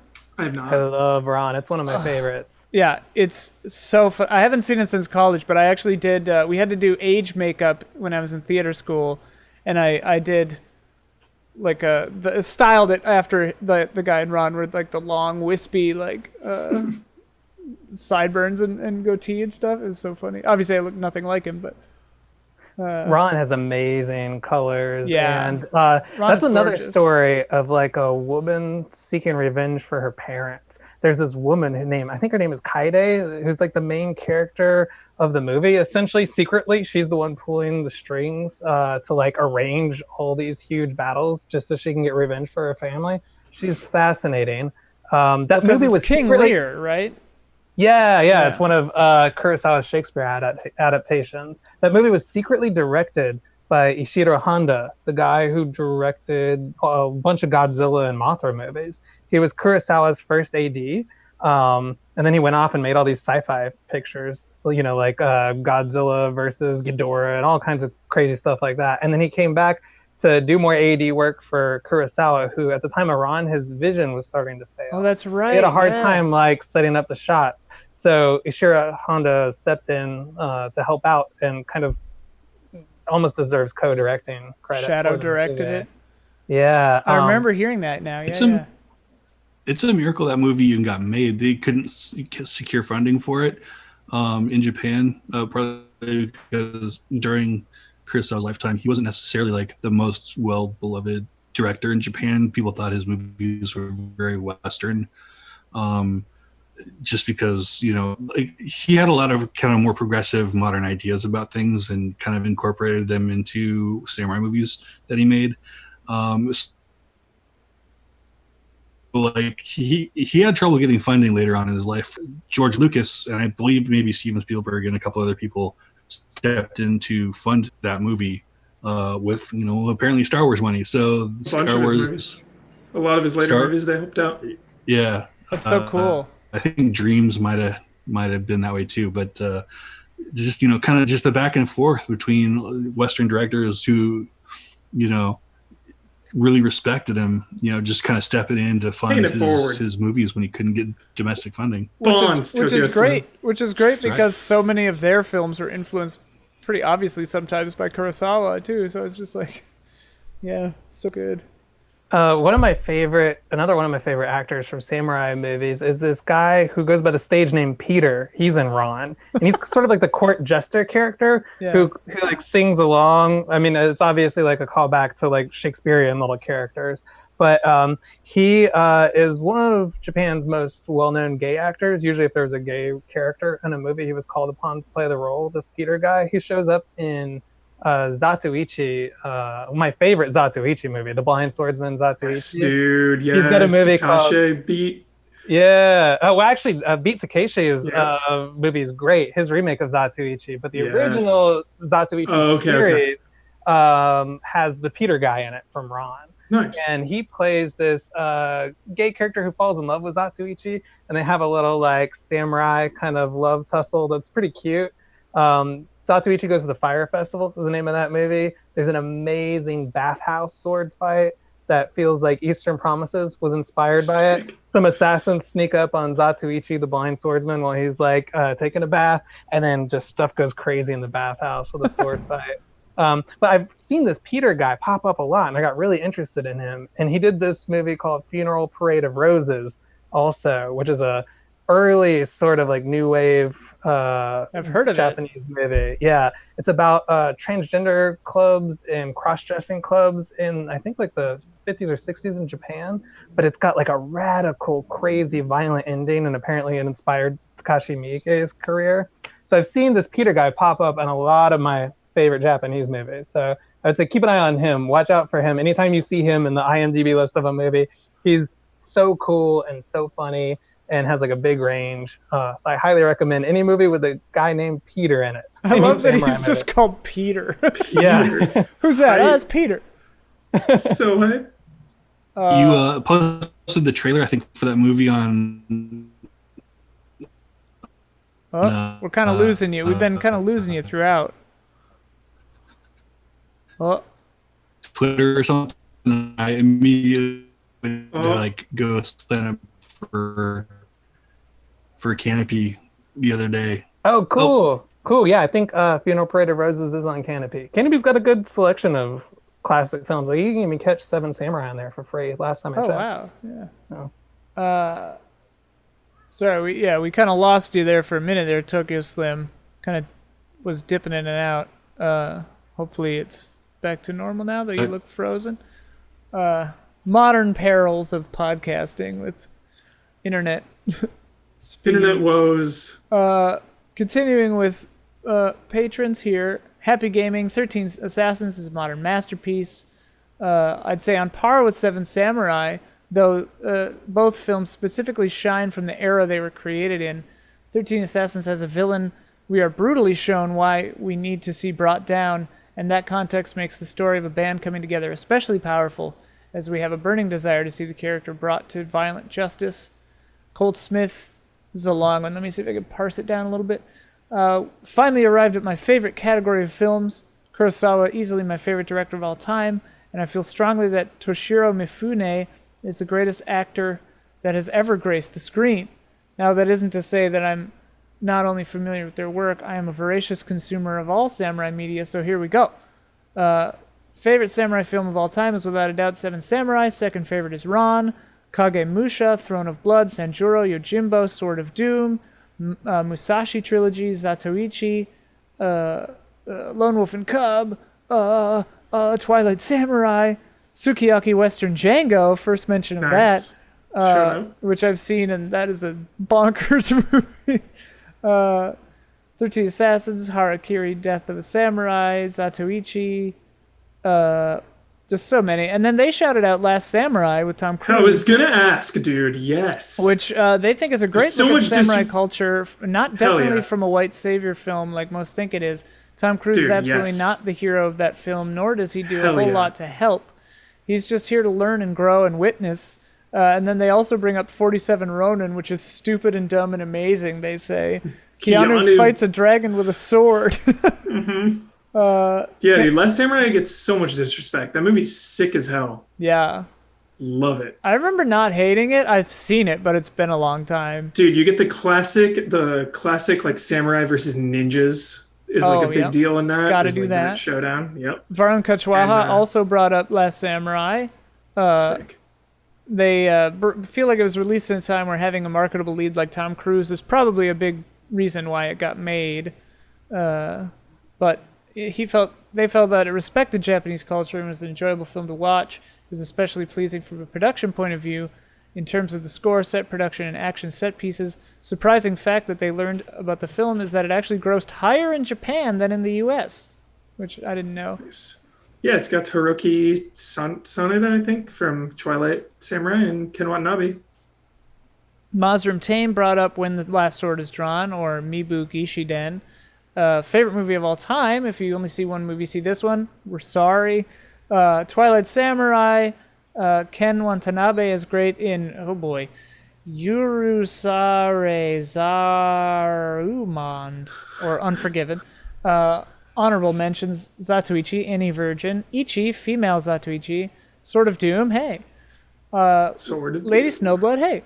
Hey. Rini Kenshin. Am I on the bottom? Hi. Yeah, you're below me. Yeah, it's Huber over here. Hi, Or there. Huber there, actually. You're down, and then Tokyo's over there. Wolf and Cub, Musashi, a bunch of other ones. Tokyo Slim, you put notes in here, but I've got you here, so there you go. I asked what the best director was, and pretty much everybody said Kurosawa. Yeah. But Happy Gaming also brought up Miike. But I mean, Kurosawa, like, let's be real. Because just he has so many, too. Yeah. You know? So many amazing ones. And I asked, and we've kind of basically talked on this, so we don't have to dwell here, but I asked how samurai films influence westerns and then how westerns influenced samurai films.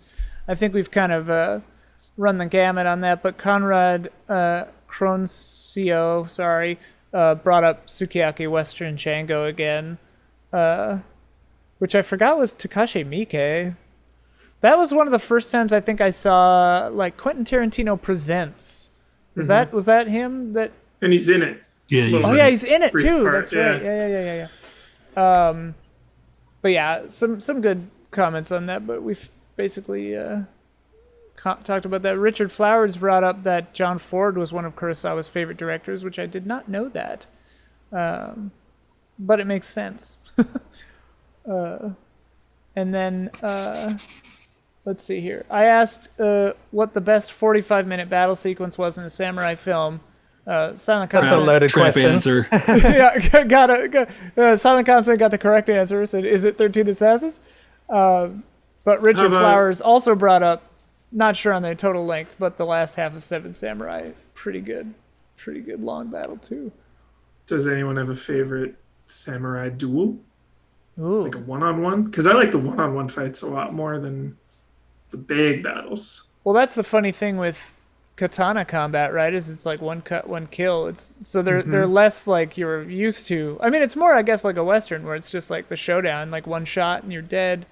The first one that comes to mind is the end of 13 Assassins, but It's a good one. And Blade of the Immortal had a really sick Blade, one, yeah. too.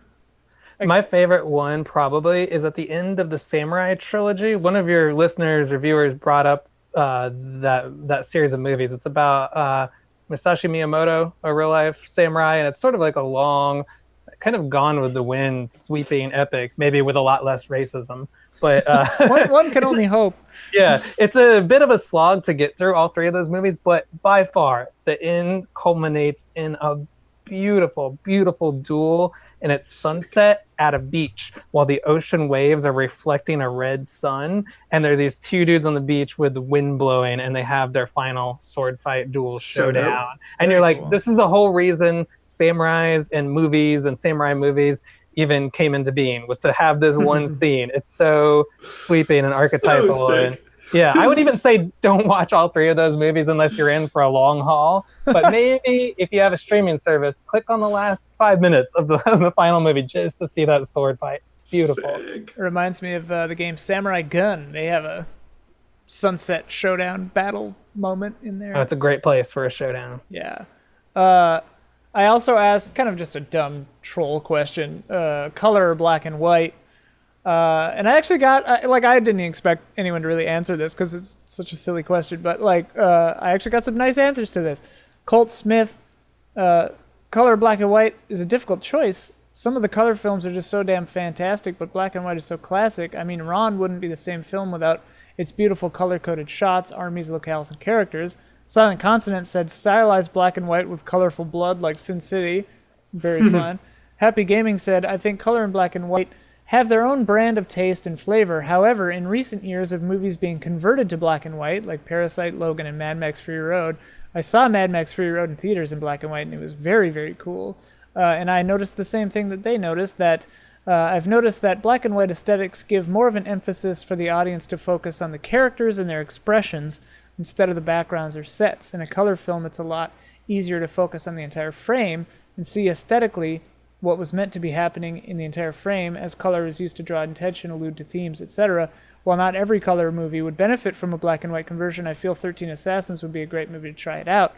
That would be fascinating. And Ghost of Tsushima has that black and white mode, probably for this reason. But yeah, when I saw, and I've talked about this before, but when I saw Fury Road in black and white, that was the thing I noticed, is like the performances changed. They like felt different. Like Charlize Theron, I was noticing like smaller details in her performance, and the action was like, not that it was hard to follow because that movie's brilliant, but like I noticed fine details in action, like how well choreographed and staged, like dudes crawling on parts of trucks I hadn't seen before.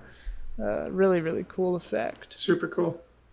Then I just said, anything else you'd like us to discuss? Jesse Blue, who's going by Black Lives Matter right now, says they just wanted to say hi to Matthew Walden. Hey there, Jesse Blue. And hope Hey you're there. doing well. Sorry, Tokyo Slim. Yeah. She's sad to be elsewhere. Yeah. You guys probably talk all the time. Though I suspect these might be doing more harm than good, personally. Morgan Mahalo wants a Patriot check with Hubert. Sure. No news is bad news. Yeah, it's like that's too bad. anytime someone like tells you to do something, it pushes it farther away. If you're anything like me. Hey, the only thing I've watched don't was watch the only Patriot. thing I watched was samurai movies. I haven't been I mean, messing around. he was on task. He's That's been it. on task. We've had I'm on task. We've had two heavy lifting episodes in a row where we had to watch a lot of Yeah. stuff maybe we hadn't seen yet. Yeah, I've been on task. But yeah, don't watch Patriot, Huber. You'd hate it. Yeah, it's not for you. It's not for you. I dare you not to watch it. Yeah. You know, I actually started. Oh. I just watched one episode of Avatar: The Last Airbender. I've never seen Yo, it dude, that's ever a in good my- ass. I know show. nothing about it, so don't spoil it. My I don't know. Korra is Damn good. thing. Legend of Korra. That's Yeah. what. Yeah, that's what Yeah. WB says. my Seedlings, the show that I made 100 years ago, pretty inspired by Avatar: The Last Airbender. Nice. Morgan Mahalo also brought up the black and white in the photo mode. Interesting that GOT now will stand for Ghost of Tsushima instead of Game of Thrones. I think that's Hell yeah. a happy change. Mm-hmm. Richard Flowers wants to give a brief mention to Kihachi Okamoto's Sword of Doom, which really Sick. has a crazy ending that spirals out of control, There as it is. Huber alluded to. On the Dude. same wavelength. Yeah. I can't even. I can't. I'm like still shook. I'm shook. I need to see this movie. It sounds fascinating. Happy Gosha is Gaming- cool. He's really dark. Yeah. Oh, It's really? what else has that director done, Matt? He did 3 Outlaw Samurai. He also did, I'm trying to remember the name of it, a cool color one where it's like a blend of Yakuza gun showdowns and sword fighting. Oh my god, I need to watch that immediately. He did a vaporwave style movie in the 80s called Death Shadows, and it's with samurai ladies like whipping ribbons around to fight people. What? But Gosha's cool. He's always got like a dark edge to him. Yeah. Yeah, Sword of Doom was bleak. This sounds awesome. I gotta watch all this. What's that Tokyo Drifter, Huber? Where it's like they use that same. It almost looks like chiaroscuro or something, like Cabinet of Dr. Caligari style, like kind of weird Yes. abstract. That movie rules. That's Seiji and Suzuki. I'm glad you brought him up because I just Suzuki. saw the craziest Seiji and Suzuki movie. Oh, yeah? Princess Raccoon. And I'm it's like in. yeah, it's an opera from I think the early 2000s about a princess raccoon who falls in love with this prince, and they're like samurai assassins who come after the prince because his evil dad, who looks like a Power Ranger reject, comes out with like secret potions and wants his son killed because he's afraid his son is going to look more beautiful than him. It's an insane movie. It's definitely like the cliche of like, whoa, dude, I felt like I was getting high watching that movie, but you'll feel like you got high watching this movie. I need to watch this so movie. Strange and fun and bizarre. Everybody I'll thinks send I'm you high guys all a the legal time. link to it, but yeah. Okay, yeah, thanks. Yeah, it's really good. You're our dealer. Happy Gaming says, as I've been watching more shows, cultural blends of samurai genres have become extremely fascinating. Samurai Champloo is an incredible mash of hip-hop and classic samurai aesthetics, and it works beautifully. Samurai Jack has moments that pull from classics so respectfully, but manages to also fit into the 2000s American cartoon genre that Tarkovsky owns so well in my eyes. I'm excited to see other mashups like Samurai 7, which I hadn't heard of until this point, an anime sci-fi retelling of Seven Samurai. Sounds great. These blends are especially fascinating to me because they are always from the lens of a specific culture that is trying to also show appreciation for one that is not specifically their own. Samurai Champloo pays homage to hip-hop, whereas Samurai Jack is an American-made show respecting Japanese roots and the samurai genre. Side note, I found out there's an extended cut of 13 Assassins that is 15 minutes longer than the international cut. It's difficult to get information on that, though. I'm interested in that. I'm interested in this. Having seen Samurai 7, I would just like to say that it's fine. Oh, I agree. you've seen it? Yeah. Same. Well, It's hey, fine. Fine is okay. A lot It's of fine. great things are fine. I watched that when I was like, when you're going through the obligatory watching of like Akira, Cowboy Bebop, Ghost in the Shell, like throw that in. I was like, oh, it's okay. Oh, okay. Silent Consonant did something that I appreciated. So he had all kinds of thoughts and then gave me TLDRs on all of them. And so since we're almost at 2 hours, here are the TLDRs of all of Silent Consonant's thoughts. I think I prefer samurai series over movies. I want creative sword fights to keep me interested in a samurai movie, even if that directly is opposed to the Bushido Code. Star Wars has done seven samurai multiple times. And Hanzo the Razor, Sword of Justice. Is this softcore porn? Don't know what that is, Yeah. but it sounds like it. It is, sort of. I'm in. I told him I wanted to touch on this briefly. Skinemax. As briefly as I can. The 70s and before, obviously, were a time when women were not necessarily treated the way that they are treated now. This specific movie is problematic in certain ways that are kind of gross when you think about them now. Maybe they were kind of gross then. There was kind of the point. This was a very, very like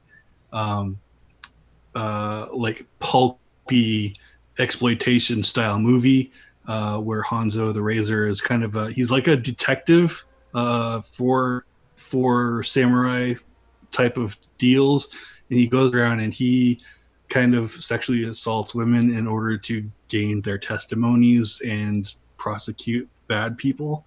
They start out not liking it and then fall in love with him afterwards.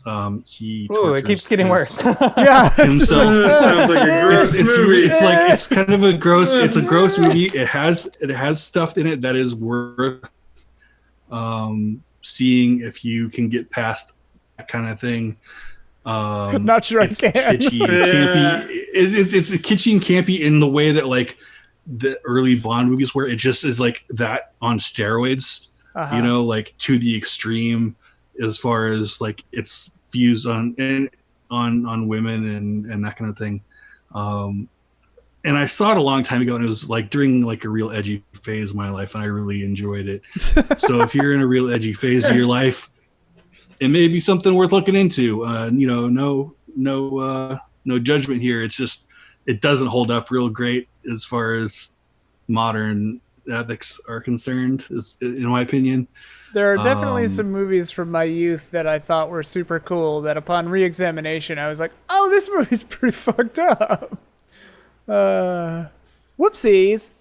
Like, Blade Runner. Yeah, there's definitely some pretty rapey parts of Blade Runner. Yeah. 2047 though. 2049. 10 out of 10. But yeah. 2049. 2049? 2047? 2049. What the hell's 2077. 2077 is Cyberpunk. And then there's a In the Mood for Love, like pseudo-sequel. Oh, the sequel. Yeah, that one was really weird. Is that 2046? Yeah. Because I think that was the year of Hong Kong's like independence. Right. Projected. Yeah. What's crazy, shameful moment, I haven't seen In the Mood for Love yet. I know. I'm sorry. Oh, you'll love it. But I have seen kind of movie. Oh, I know I will. But I have seen 2046. And that's 2049. That's but 2046 is one of those movies where the trailers, it's like Pan's Labyrinth, like the trailers did it dirty. Like if I'd known what I was actually going in for, I would have liked it. But the trailers are almost just all the sci-fi stuff, which is like 7 minutes of the whole actual movie. It has a great trailer, The Handmaiden. Red Sex by Vessel is the song in that, I believe. I think that's right. That trailer and that movie are fucking dope. Anyway. Dude, Blade of the Immortal taught me about this like crazy Japanese guitarist that is known for finger slapping because the end credits are from this guy. Sick. Blade of the Immortal's a hoot, man. I love that. Showing me more than film, dude. Exposing me to artists. It's awesome. All right. My cat has something she wants to say. Oh, hello. Yeah. Well, it's funny. While she's here, I actually had some cat samurai movies to recommend. Lay them on us. Lay them on us. I'll be really quick about it. So, one is called Kuro Neko, which is about some women who get killed by samurai, unfortunately, at the beginning of the movie. They're treated terribly, but the rest of the movie, they treat samurai terribly. They become ghosts. They become cat ghosts, and they haunt samurai. And it's a critique of samurai who use their roles as protectors and their power to mistreat the people they're supposed to be helping. So it feels very timely. Yeah. And then it's got crazy cat ghosts. It's part of a genre, actually. There's a genre in Japan called Bake Neko, which is short for like ghost cat or ghost monster. Neko is cat, right? Yeah, and there's a couple of good movies in that genre. Another Meiko Kaji from Lady Snowblood, another one of her movies, is called The Blind Woman's Curse. And that one has some excellent haunted cat stuff in it. And it's got a cool storyline where these women in a Yakuza samurai gang have a dragon tattoo across their backs, but they have to stand next to each other to show the whole picture of the dragon. And Meiko Kaji, the leader, has the dragon's head on her back. Very cool. Yeah, So there's this crazy serial killer who, like, all of a sudden you see these tattooed backs show up, like, nailed to a wall, and you're like, uh-oh, somebody's coming after these people. So it's pretty intense and scary, but awesome sword fights, awesome Meiko Kaji stuff. That's part of a genre called, if we want to talk about problematic stuff, there's a genre called Edo Guro, which is short for erotic, grotesque nonsense. And that's a whole category of like samurai movie and exploitation movies in the 70s where it's just kind of surreal David Lynch stuff that's a little violent, a little upsetting, very artsy.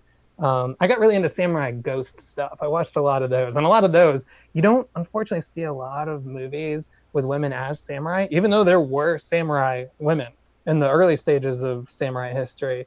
I forgot they had a specific name. I think it was Ona Bugeisha, but there were women samurai who fought along men samurai, and they just haven't gotten around to at least bringing any of those movies over. That'd be a cool movie, yeah. Because I haven't seen them. But I got obsessed with like women on sort of the edges of samurai society taking their revenge. There's another good horror movie called Onibaba, which is two women who they sort of take over and ambush these samurai dudes, kill them, take their clothes and sell their clothes for food, and take their swords and shields, and they throw them down this well. It's almost like The Ring.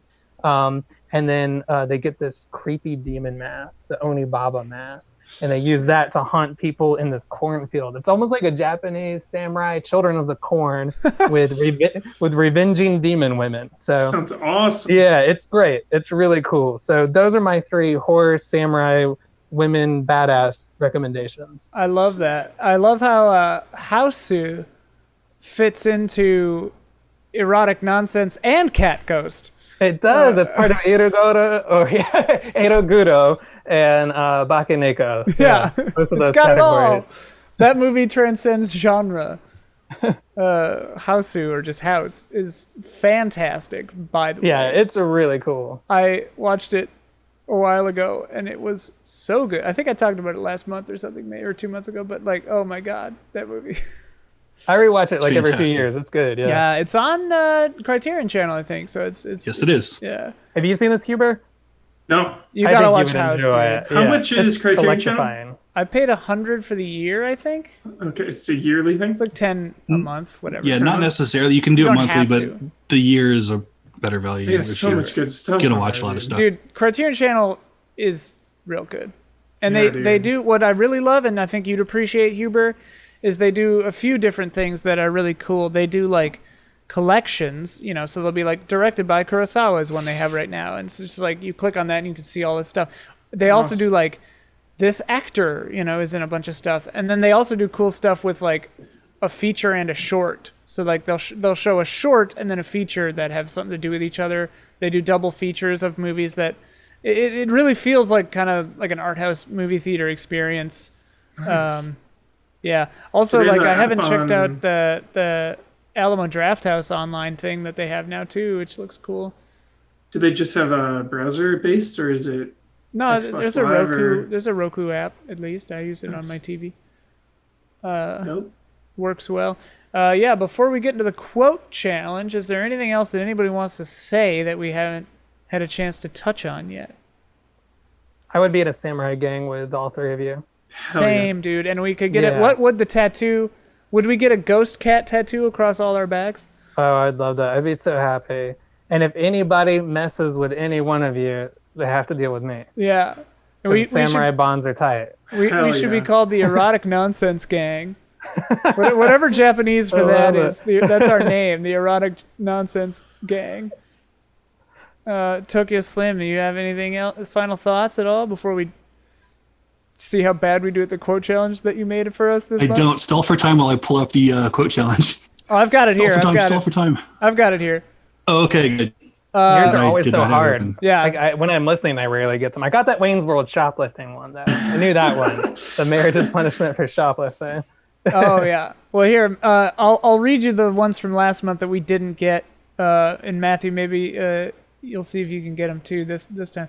I do want to say samurai are friggin' awesome. That's it. Samurai are cool.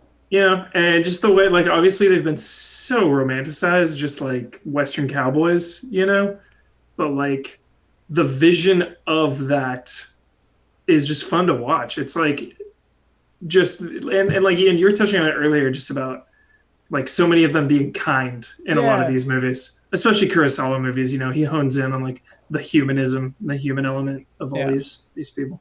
just love Which that. is then transposed with how cruel and awful the other ones are, like the bad ones. Yeah. And even when we follow like bad ones, like Blade of the Immortal, he does some bad things, but Yeah, it's he's kind like of a shitty guy. looking for redemption, doing the right thing in the end. Yeah. So it's just That's fun. a fun to, odd couple, those two, and Blade of the Yeah. Immortal. Yeah. just fun. All right. Last month's quote challenge, as prepared by patron saint of reaction shots, Tokyo Slip. I could rip out your nose or snip off your lips, but you've been looking where you shouldn't, so it's your eyes that should be punished. So I'll let you. So I'll tell you what I'm gonna do. I'm gonna take an eye. Matthew Walden, you have any? Yeah, no clue. No clue. Beetlejuice. Apparently, well, remember the theme. So Tokyo Slim puts them on theme. So last month we were doing black film creators. Maybe is that a Shaft reference? It feels like one of those intense blaxploitation movies. Well, apparently, Gabby and I briefly mused that it felt like Morgan Freeman. So Tokyo Slim very kindly gives it to us, but it was Morgan Freeman in Street Smart, which I have not Ooh. seen. Here's another one that we did not get. Everyone knows when you make an assumption, you make an ass out of you and umption. Long Kiss Goodnight.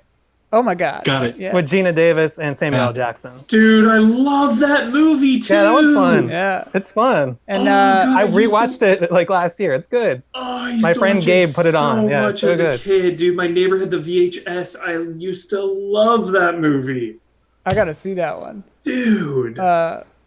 Dennis, our guest last month, guessed that it was Samuel Jackson, so we're counting it. Cool.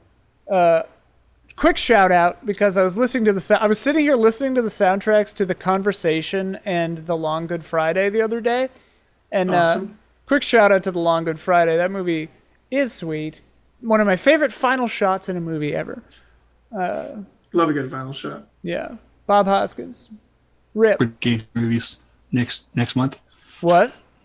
British Gangster movies next month. Is that Yeah, what's going dude. on? Not next month, but maybe in a month or two, because that'd be a crazy theme, actually. Fun. Maybe just gangster movies on the whole. Next month, actually, we're percolating. Nothing for sure yet, but I'm gonna have some special guests. I don't know how much I can say, but they have a project that seems cool, and they'll be guests. Please look excited. forward to it. Please look forward. Please be excited. Here's another one. I don't know, Lenny. You see, friendship is more than one person constantly doing favors for another. You know what that one is, Matthew Walden? No, I don't know. Your guest guessed that this was Of Mice and Men, and that was as good of a Seems like a good... suggestion as I could come up with, but I have no idea what it is. This is Angela Bassett in Strange Days, which Huber... Damn it! Picked We were out just a random- talking about it. We Ended up apparently being guessed a very topical movie. The VR one, right? That's the VR one, right? Yeah. Yeah. You. Catherine Bigelow. That Catherine movie's Bigelow, bizarre, yeah. You record experiences and then sell them on the black market. I It's dope. I Catherine nailed Bigelow the for life. I nailed the Magic Mike XXL quote, so that points for me. From One of last the best month. movies ever made. It's just a shockingly good movie. It's so good. That Nine Inch Nails wedding routine, it kills me. Well, It's and so good. when he does the thing when he's trying to make the woman who works at the convenience store smile, and he just does It's this beautiful. super sexy Yeah. dance, throws chips and water everywhere, and then he says, "How much for the chips and water?" That movie, I just have a smile plastered on my face through the whole thing. It's so hilarious. good. Oh my Yeah, god, it's a great comedy. feminist masterpiece. And then, the milk went bad while I was in jail. Apparently, I guessed that it was Pam Grier and Jackie Brown, so I got a point for that. I don't remember guessing that right, but Tokyo. I think you Sun's- just guessed it was Pam Grier, Oh, or you okay. hoped it was Pam Grier. Oh, okay. So I gave it okay. to you. Nice. All right. Here's this month. None of us know anything about this, well, except for Tokyo Slim. So Matthew and Huber and I are on the hook now. Here we go. Lay it on us. This month. That's disturbing. That is terrifying. Holy shit. that a It's Clue? the theme. It's the smudge theme. You got to deal with it. This is the theme. Is Nicolas Cage. Okay. We might do okay with this. Did I ever tell you that this here jacket represents a symbol of my individuality and my belief And in my personal belief freedom? in personal freedom. What is that? from? Wild at heart. Yeah. Killing me Correct. won't bring back your goddamn honey. I know this one. Do you guys know this one? That is from Amazing. the Wicker Man remake. Okay. Yeah, The original Wicker Man, by the way, phenomenal movie. super good. The remake is a phenomenal movie in its own way. In its own way. I've told this story before, but we accidentally watched the theatrical cut that didn't even show the not the bees bees. scene. Yeah. I was so pissed. 2 hours wasted. All right. How, in the name of Zeus's butthole, did you get out of The your Rock. cell? Yeah. The Rock. Who says that? Did they write that or did he say that?